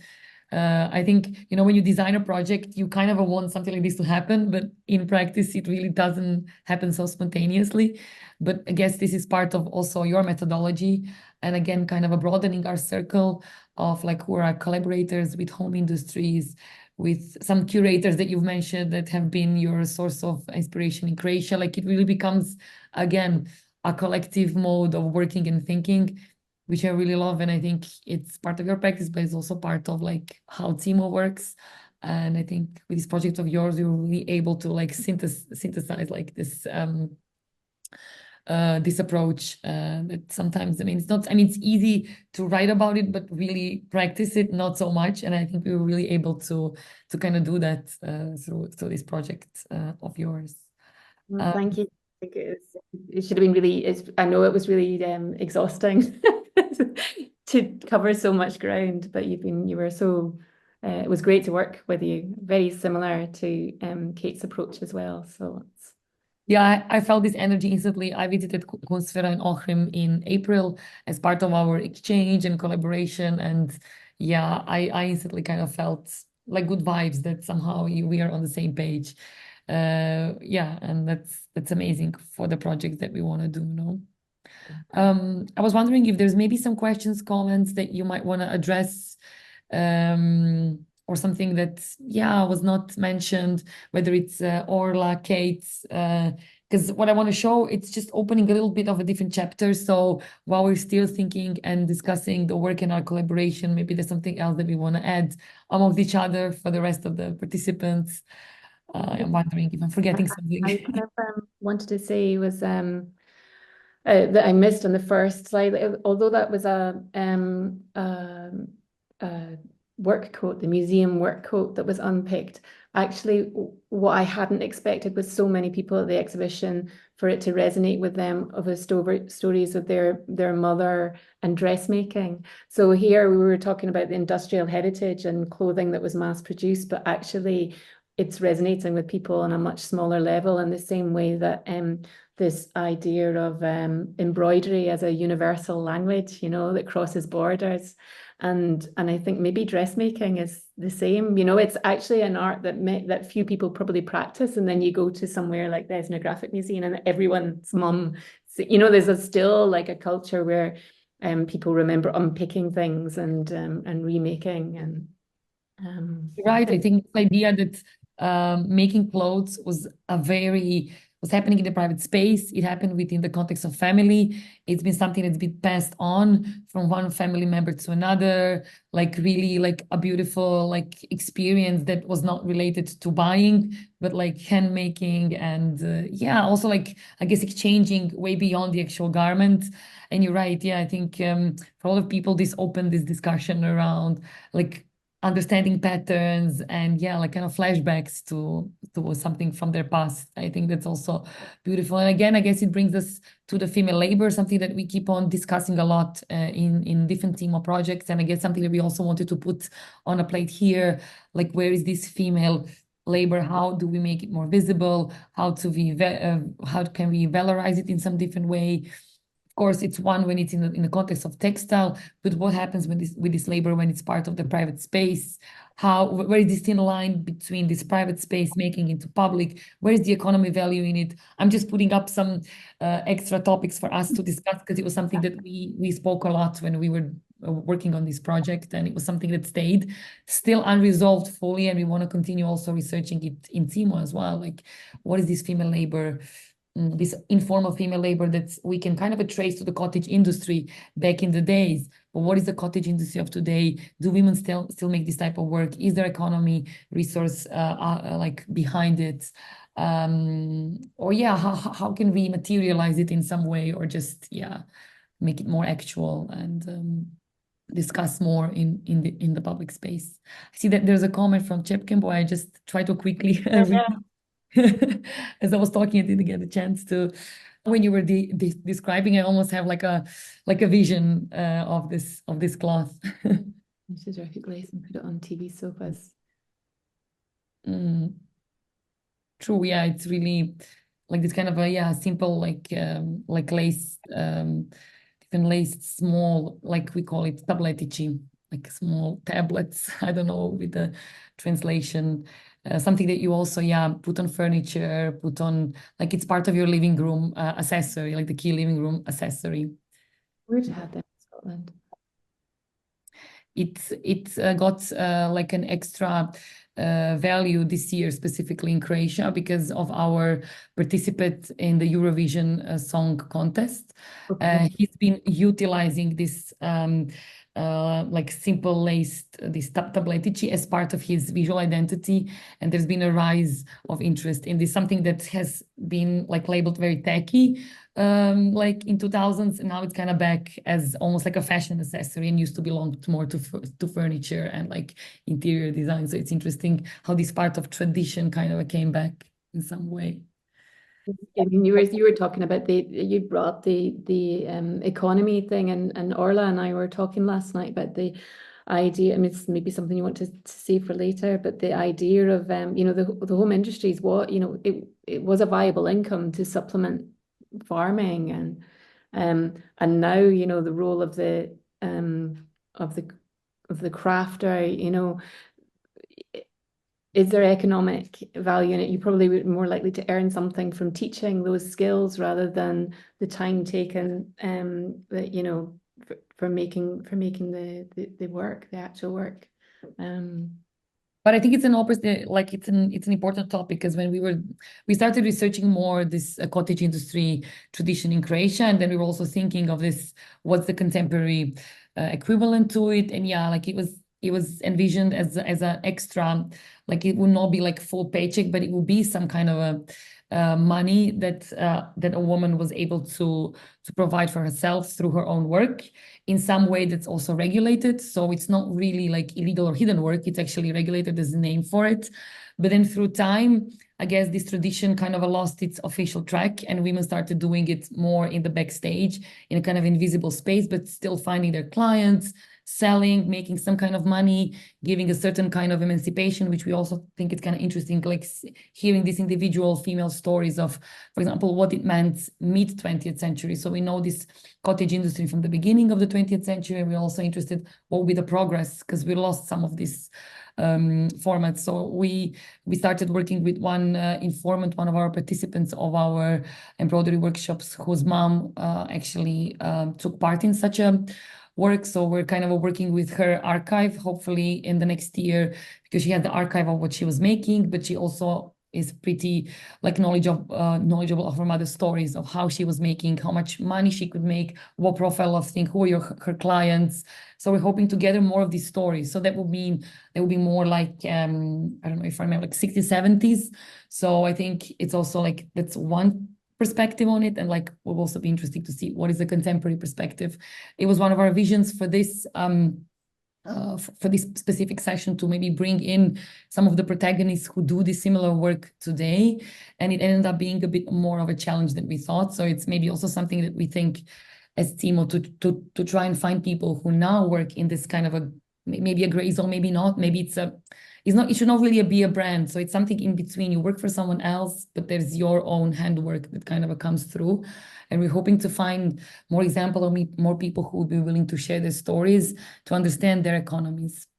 Because you did mention, I think, an important thing. And I had like a conversation just few weeks ago when someone asked me, like, do you know someone who makes this type of work and is making money out of that? And most of the people were like, yeah, I'm making money because I teach people how to do it. So I don't actually sell products. I just share my knowledge. So I have people 5, 6, 10, and then I do like 4 times a year, like workshops, and then people pay to learn the skill. So yeah, I guess we live in a different type of economy where you want to learn the skill as part of your hobby, but people are not so much interested in the material product of what you're working on. So yeah, it's an interesting thing that might open up when we think about more contemporary approach to this type of labor.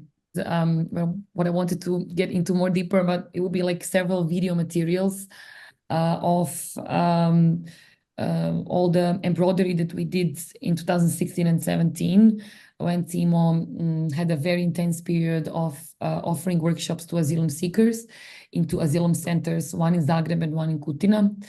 CIMO was invited to propose a project because another organization was offering kind of a quality and creative time for all the people who were basically most of them stuck in the asylum center. So they wanted to, so it's a kind of a care process. They were offering them different type of psychological help, but also trying to fill their free time with some type of activity. And that's when Tonchi proposed that we do like a pilot project of using embroidery as a way to come together. Also because we were super divided on a language base. Like it was, I mean, we had some translators, but it was such a big group, and English was definitely not the language that made sense, neither Croatian. So we had to devise another way to kind of come together. The profile of the asylum seekers was from Iran, Iraq, Afghanistan, Syria. It was definitely still a wave of a lot of refugees coming from the Syrian context, and they were all kind of stuck in between. Most of the people did not want to actually stay in Croatia. It was just one of their stops to go further to meet their family in other parts of Europe.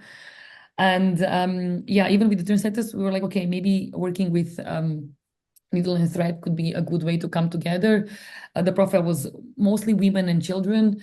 And what was the beautiful thing was that everyone kind of brought in part of their own tradition in the way that they were using the stitch. Some people were also learning the stitch as you go.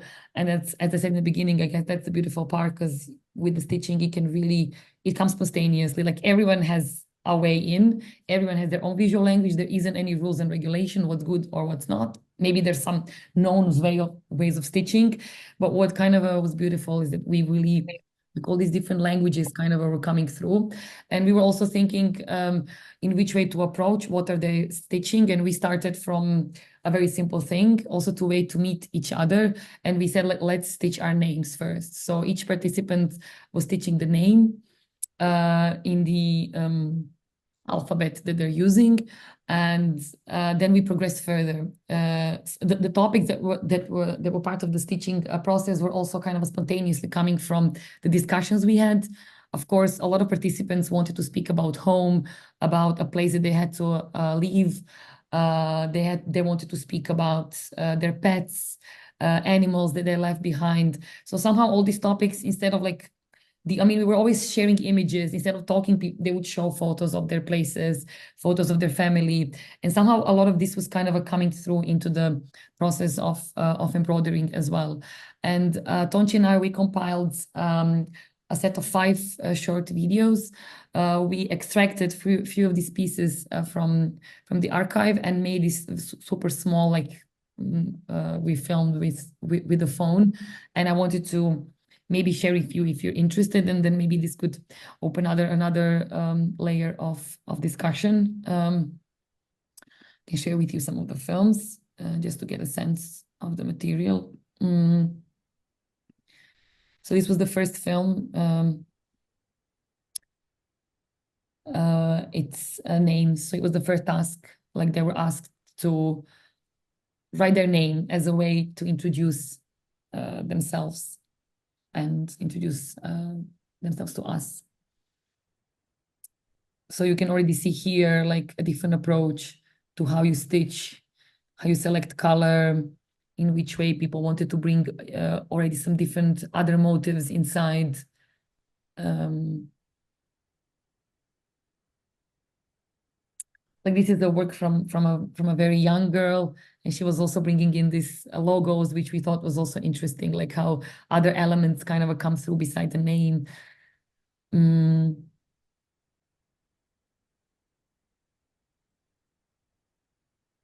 Was the topic of the house. Each work is labeled, and we know who is the author of each work. So it's very much documented. Some of the work they've taken home, some of the work they left for us. The idea is that like each work is personalized, and it's quite well noted who is the author, who was the person, and kind of I guess each work also brings a story. And you see some people are very, very skilled in the way they are stitching. They've done this for sure before, and it's just such a narrative. It's almost like a fairy tale or a story, super like narrative evolving on this piece of cloth.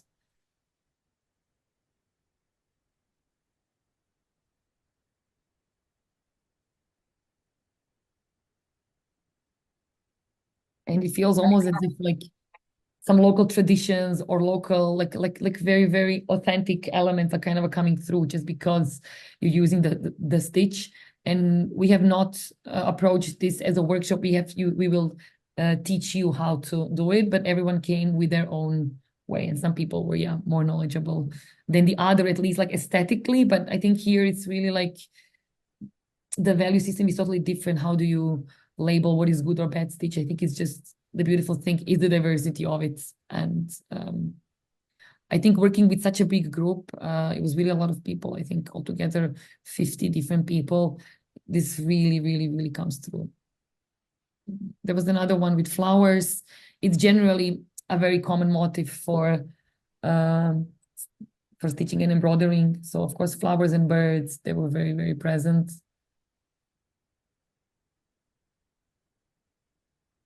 I think altogether CIMO has an archive of, I would say it's more than 200 pieces, maybe even more altogether that were left as a kind of a document of this workshop, a document of one time spent in that place, and also a document of all these meetings that we had, all the situations that have gone through. And I think it's also a beautiful memory, like this materialization of it.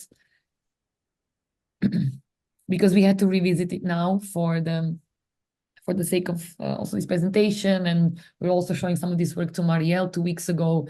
So we were also revisiting the archive after a while, because it's been 2017, so a lot of time has passed, but I think it's still very relevant, and it's something that still speaks a lot, and is still an important signifier of the time. Share one more. I think this one was dedicated to animals.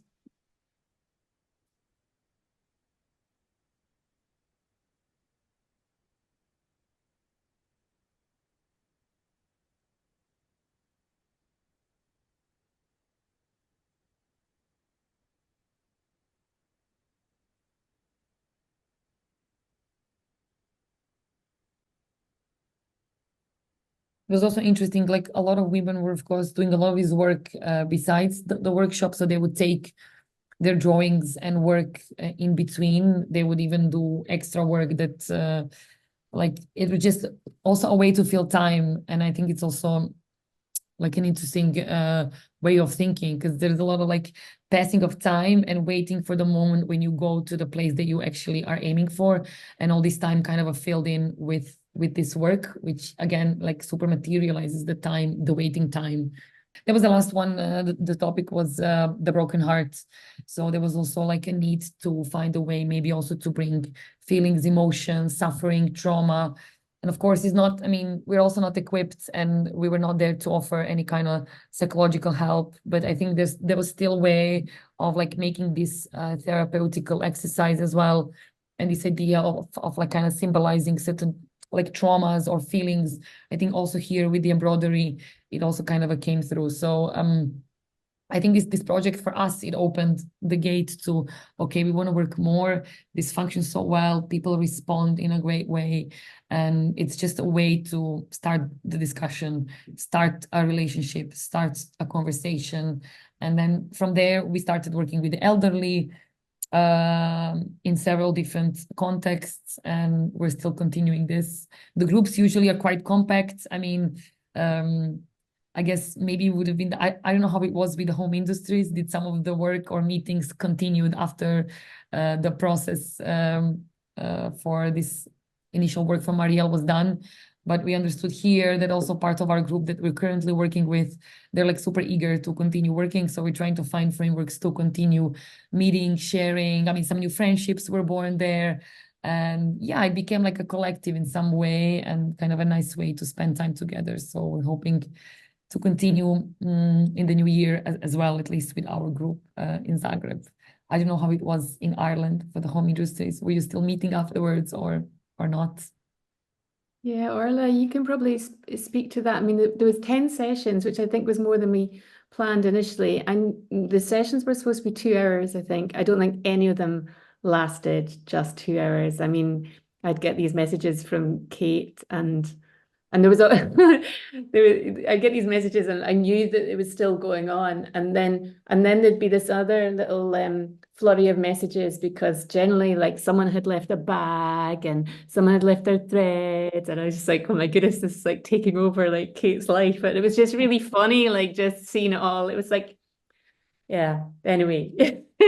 and then home industries, whoever could, very kindly like came on board. I like, said that they would meet in Sue's craft shop. And I don't know if it's called a craft shop, craft corner, I can't remember. But anyway, this was a new place where they'd meet whenever they could. And they began working on the borders. And that's when Orla's sister came on board, Barbara, who I didn't mention, and I meant to earlier. At the point when Barbara came on board, I was already feeling like, oh no, then that's pressure. It doesn't sound like she's got any time, because she would have said yes before, and I was really feeling that. But I don't know, good people and goodwill, like, it's amazing what people will do for you. But at the same time, it was clear that people were still getting something out of the time. You were all getting something out of your time together. But I got this photograph of my introduction to Barbara was a photograph of her wearing glasses here and 2 on her head, and like belly laughing like I've never seen anyone belly laugh. And at that point, I really felt like I was completely missing all the crack. But so you did, and you knew actually we're talking about wanting your piece back, Orla, because I was, we didn't exhibit everything. Anyone that's ever put an exhibition together, we couldn't exhibit everything for the ethnographic museum. But, I see the work continuing, whether it's me finishing off. And one thing I didn't mention was, at the point where someone said, no, enough, I can't continue. And then maybe Barbara or someone else came in and took up the reins. And actually, I was looking at our WhatsApp chat earlier today, and I hadn't realized that you had picked up one that Caroline had started. And so it was always like whenever someone passed on to someone else, they'd start in a new color. So there was a record of like a shift change. And so I interrupted myself, and I'm not actually sure what my original point was supposed to be there. But you were talking about wanting your border back, because that was, well, you tell it better. Yeah. I suppose what happened was that after we got through the sampler stage, and I had that recognition that this was sort of this was work that was for your, sort of end result. And then gradually through doing the handkerchief, I was still sort of, translating things into my own, sort of little kind of areas of interest or whatever. But by the time you handed over those long strips, I kind of surrendered to this, like, oh, this, I'd lost all of these edges that I brought to the process, and took me a while. But then I really appreciated this sort of, just kind of working on something that I wasn't pushing. And it gave me this sort of sense of ease in the work that I really loved. And I didn't want to give it, I didn't want to give it back because it was only just really started. And I think that was lovely, lovely experience. Well, you can definitely have it back, but it's like, it's back to that thing of, because the paid sessions were over, and then I didn't want people to feel like they were bound, and Yeah.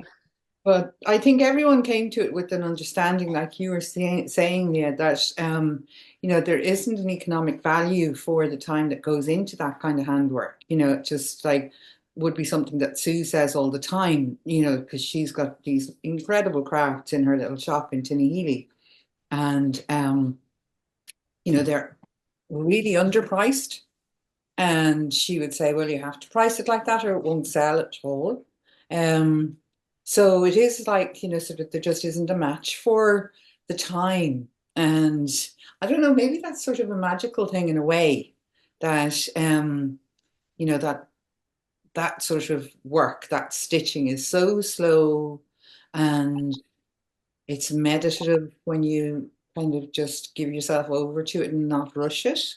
And that's certainly what I was saying to you, that's one of the reasons that I wanted that piece back, because I was missing that sort of little bit of a meditative space to settle down to every night and, just enjoy. And yeah, I don't know whether that's I was so touched with looking at all of those pieces that you were showing us there.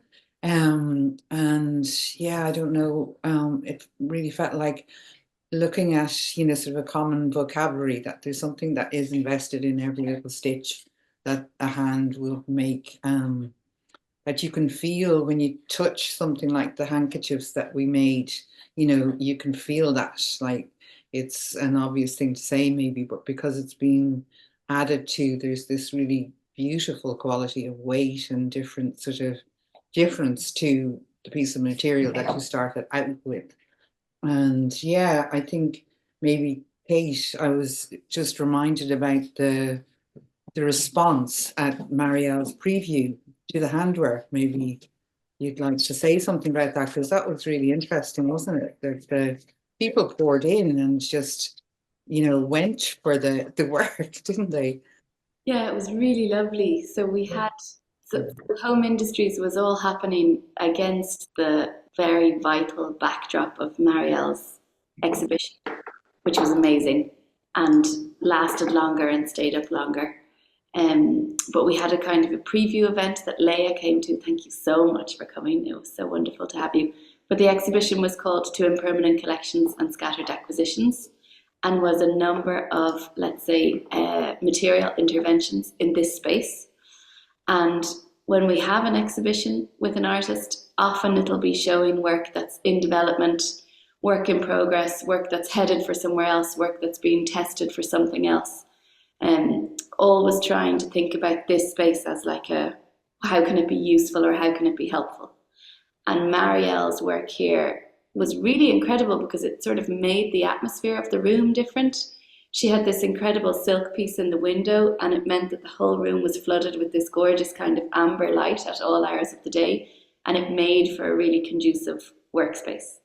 In front of the window was a table, and that's where we sat to work, or when we had a visitor to Marielle's exhibition, I sat with a cup of tea with them or coffee or whatever.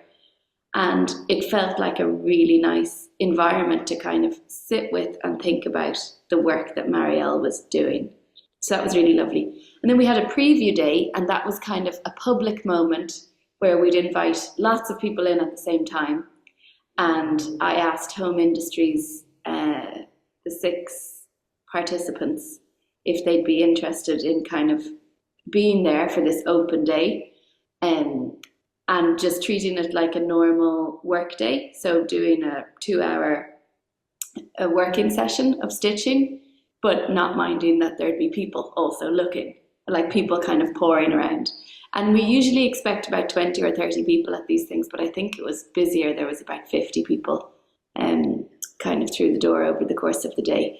And I thought the audience would, as they usually do in a kind of exhibition environment, come in and look around and kind of nod and leave. But they didn't. They went straight for the home industry workers and like, what stitch is that? Oh, and how are you doing that? And like kind of like really looking up close. And it was like the working or the process or the moment of being in practice invited people to come in and inquire and have these like long conversations then, and like, oh, I can do that, or I used to do that, or where did you get that, or how are you doing that, and what's that going for, and what's that part of? And these quite like nice exchanges of knowledge that you don't know is in the room unless there's some reason to start speaking about it. It was really nice. Of all our kind of previews that we've ever done, this was a really nice moment where I felt like actual engagement was really happening. And you can see it in the documentation of the day. We had a lovely photographer come and sort of snap some shots, but in every shot there's like in-depth conversations happening, like really important conversations about what is that, a chain stitch, or what kind of French knot is that? Really, really nice to see it. Yeah, it was great. People really gravitated towards the work, like the working movements, and Yeah, it's like an icebreaker. This kind of, You were common. the stars of the show. You weren't an icebreaker. And it was lovely for me because I generally hate my own openings, and it didn't feel like an opening to me. It was just like, because everyone just really wanted to know, like mine you for information almost. It was great. And it was lovely to see, given that those like the first couple of hesitant kind of sessions where people were just wondering, what does she want, when she didn't really know what she wanted, and because I'm so used to just feeling my way with a process, and then like it was wonderful to see like you enjoying that process, because you started off this at the beginning of that day. I just remembered you were hiding in the back at one table, and then Kate was Very like shy. going to work, and like there was a bit of a bartering of who was going to be shoved in the front and who would be okay with that and who wouldn't. And actually everyone was okay because they had their thing, their comfort stitches, and it was a gorgeous audience, obviously. Anyway, they were engaging. And do you think, Marielle, that sort of did that open conversations for you about your work as well, or your pieces in the room? Did it warm up that kind of area of communication as well? I think what it did was because what I loved about the invitation from Kate was that it could be it's never phrased like work in progress, but we could really look at where process and performative actions were part of my work. And I really went for it with Kate. So that's like a lovely safe space conversations with Kate where I just like, okay, I can just like roll with whatever idea I want. It's the same with Leanne Tonchi. I mean, next year is probably going to be horrible. But so what it did was, because in the run up to the actual preview, even though Kate's quite careful not to use the word exhibition necessarily, like it's an extract of something, and it's very much about, the work is generative leading to other things. That this was always supposed to be generative leading to my exhibitions with CIMO and another exhibition at the end of the year. But that's all fine until a couple of weeks before, and everyone's calling it a show and everyone's expecting a show, and you kind of like, oh my God, I'm showing work like halfway through. And of course, like I had a ball installing with Shane and Kate, and just like, making lots of changes in the space. So I felt comfortable, I suppose, in the space, but certainly the kind of event it was made it feel even more like, it felt very, very safe space for me, which openings don't generally, I have to say. So, yeah, I don't know if that's really answered your question, but and you know, what you were saying, Orla, I maybe don't have the words, but like, there's certainly a value within this kind of work that couldn't possibly ever be monetized. No, yeah, and I haven't found a way to really articulate that, but it's when it's recognized, it's a really fantastic thing. And it's not just the handiwork in itself, it's like the knowledge comes with it and the person that made it. And it's a little bit like Maya talking about the object in the museum is nothing without the story, I guess, you know, it comes back to that. So you now are a part of my story, and actually I feel maybe I'm part of yours, and that maybe this is a collective that takes legs, and it's not in a way that anyone would want to force anyone that had signed up for the 10 session and has had enough, that's fine. But it might be that you take it and you roll with it. And I might be part of the gang, and I might, you know, continue the piece that someone has abandoned, but then it's a collective work, and it's not my work anymore, and that it finds whatever format for being displayed, you know. Interesting. I love the fact that Orla wants her work back and to continue Yeah, working. yeah. It is Yeah, not okay. Barbara's just joined in. Maybe she does too. I don't know.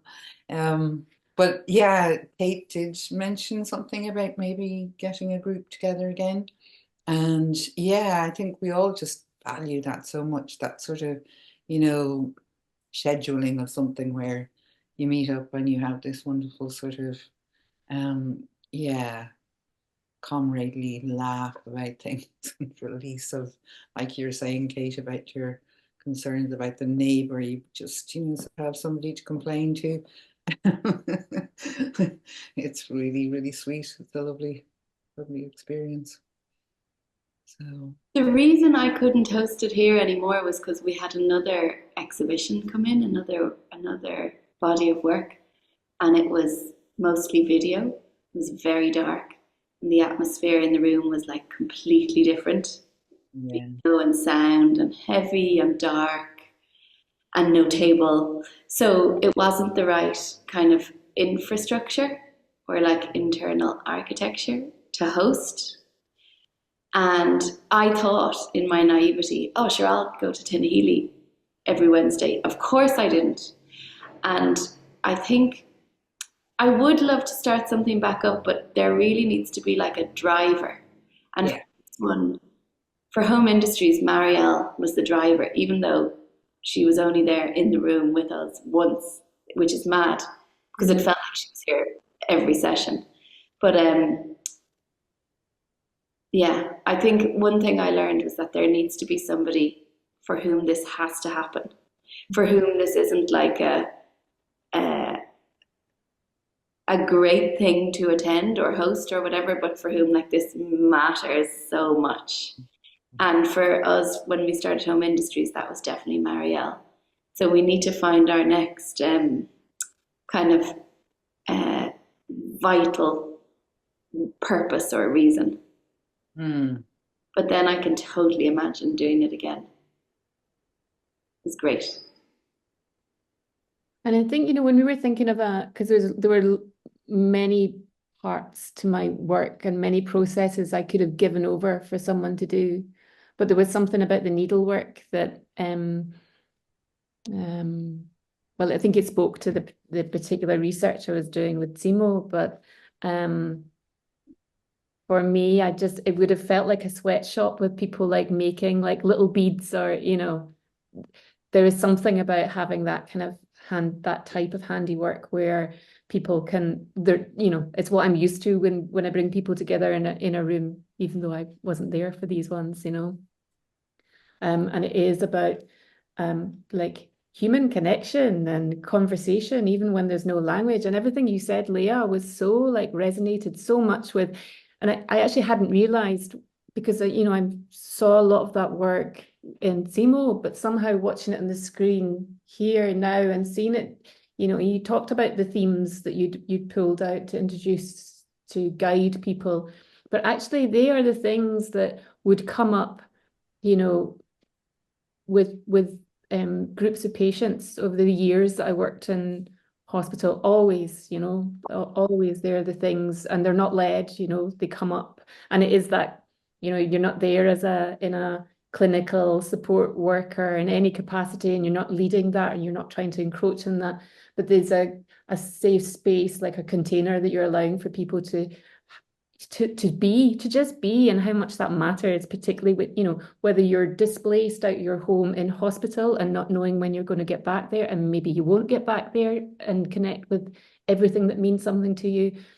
And similarly with the people that you were working with, you know, it's, yeah. Anyway, I'm getting a little bit rambly now, but Oh, but it's okay. I mean, now we are in this part where it's kind of a more spontaneous conversation, and it's kind of, I mean, everything is valuable, I think, because it's just yeah, it's around the topics that I think we're all interested in. So even all these bits and pieces, I think they really matter. I wanted to comment one thing that also struck me, like in the exhibition in Zagreb as well, with your work, but with this type of work, which is embroidery, which is textiles. I love that it also brings people more close to the work. Not only that they feel more comfortable, but also this idea that other sensorial elements come through, which doesn't happen a lot in with other type of mediums. And this idea that also people want to touch. And I know, I mean, in many cases, you're not supposed to touch, but some stuff you still can.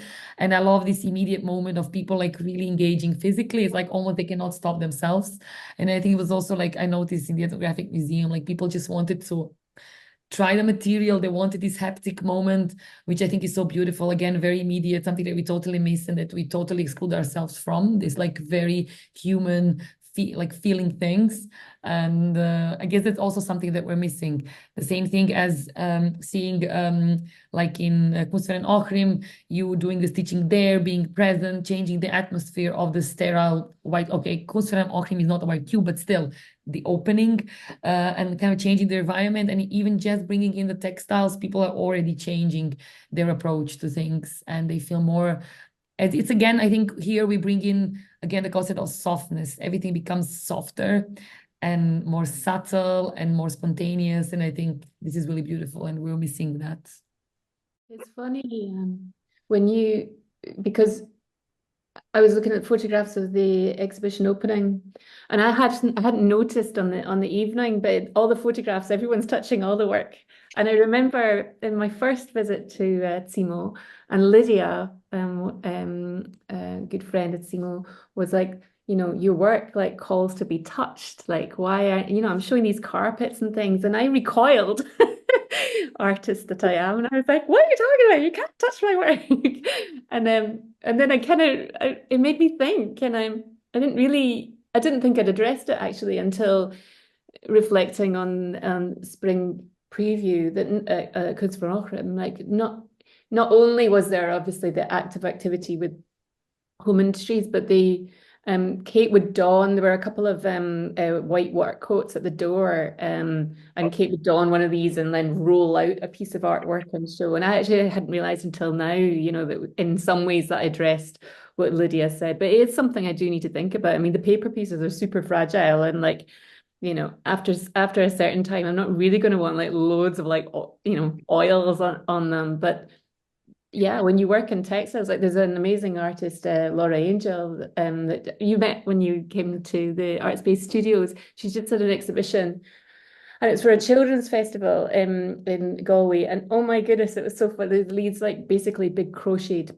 monsters, machine knitted monsters. They're amazing. They're an explosion of color, and like the kids were just in at them, like just like it's yeah, but adults too, you know. So there is.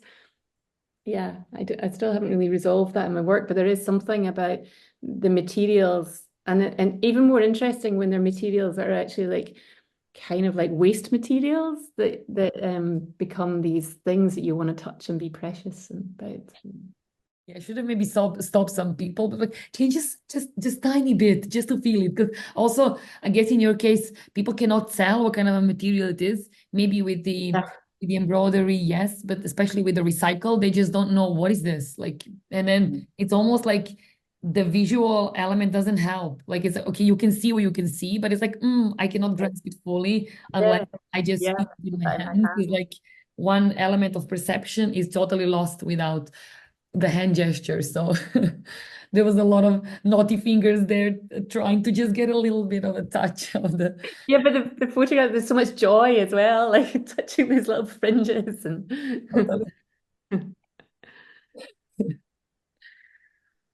We're kind of coming to the very last bit of our conversation. We have maybe like 10 more minutes. So, I mean, yeah, I don't know if there's anything else that maybe we didn't mention and could be still added to our little debate.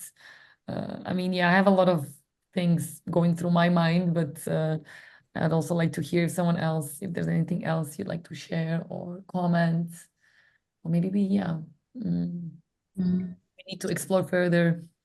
Blair, I'm just going to join in here a little bit. I mean, it's just been such an incredible joy to kind of, sit with you. And I think this question, there are two things. The one that was so beautiful is this idea of a common vocabulary. And that kind of just works right through language, place,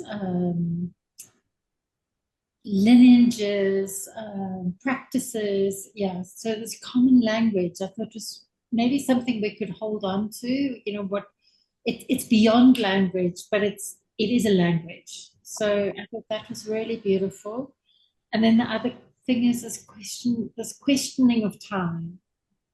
You know, so I think in the sort of decolonial work also so much of like what Rolando talks about is the coloniality of time and what we're kind of sitting with when we're sitting with each other, when we're sitting with materials, we're listening into them, we're spending time with them, is this kind of collapse of maybe a Western notion of time, or Fordist notion of time, or economic notion of time. It's redefining time in these practices. So I'm really enjoying, you know, where some of your sharing has kind of landed in this question of time, and it came up in the presentations that Sherlin shared with the Witches of the East in Turkey.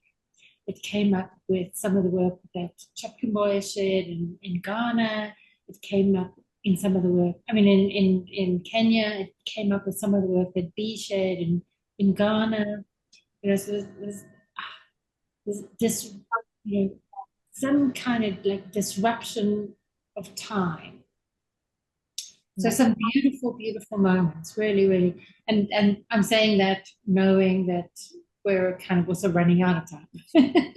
So like, it's A very convenient way to also remind us of art. I don't mean to do that, but it really is. I mean, it's such a precious thing that I think these voices that you've kind of nurtured, these soft spaces, these kind of threads. Yeah. Very beautiful. Thank you. Thank you so much. So I've really enjoyed it. Thanks a lot. Yeah, I think it's kind of it's nice now that, I mean, GFA has been going on now for 3 weeks, so there's been so many dialogues already, and what Erica and I discussed yesterday briefly, understanding where some of our interests, projects kind of come together. Again, a commonality among the GFA communities, which is like so diverse. Maybe the topics are different, but then maybe there's some other commonalities that kind of become more and more visible, and that event like this can really kind of bring forward. So yeah, super interesting to hear. I mean, it was a beautiful way to also maybe wrap up. I mean, I don't know if there's anyone else who would like to add any comment or anything, but I also feel like, Erica, what you shared is a kind of a nice way to, yeah, I mean, thank you so much to everyone who has joined tonight with us. Thank you for sharing. Thank you for speaking, for listening. I hope we get a chance to continue some of these discussions. Again, like GFA is such a beautiful space, and I'm really glad that CIMO is part of it. And I'm glad that, yeah, we're kind of also expanding this community, bringing different voices. And yeah, I'm hoping that we continue the discussion. I mean, some of the stuff that CIMO does is available, of course, on Instagram and on our website. And I'm sure that we'll continue the dialogues also with Marielle. And yeah, there's more coming up, and we'll be happy to share. Kate, Orla, Marielle, special thanks to you for joining tonight and sharing your stories and your experiences. So much for letting us be part of it. It's really nice. Thank you. Super. Well, then it's a wrap for tonight. Thanks so much for joining.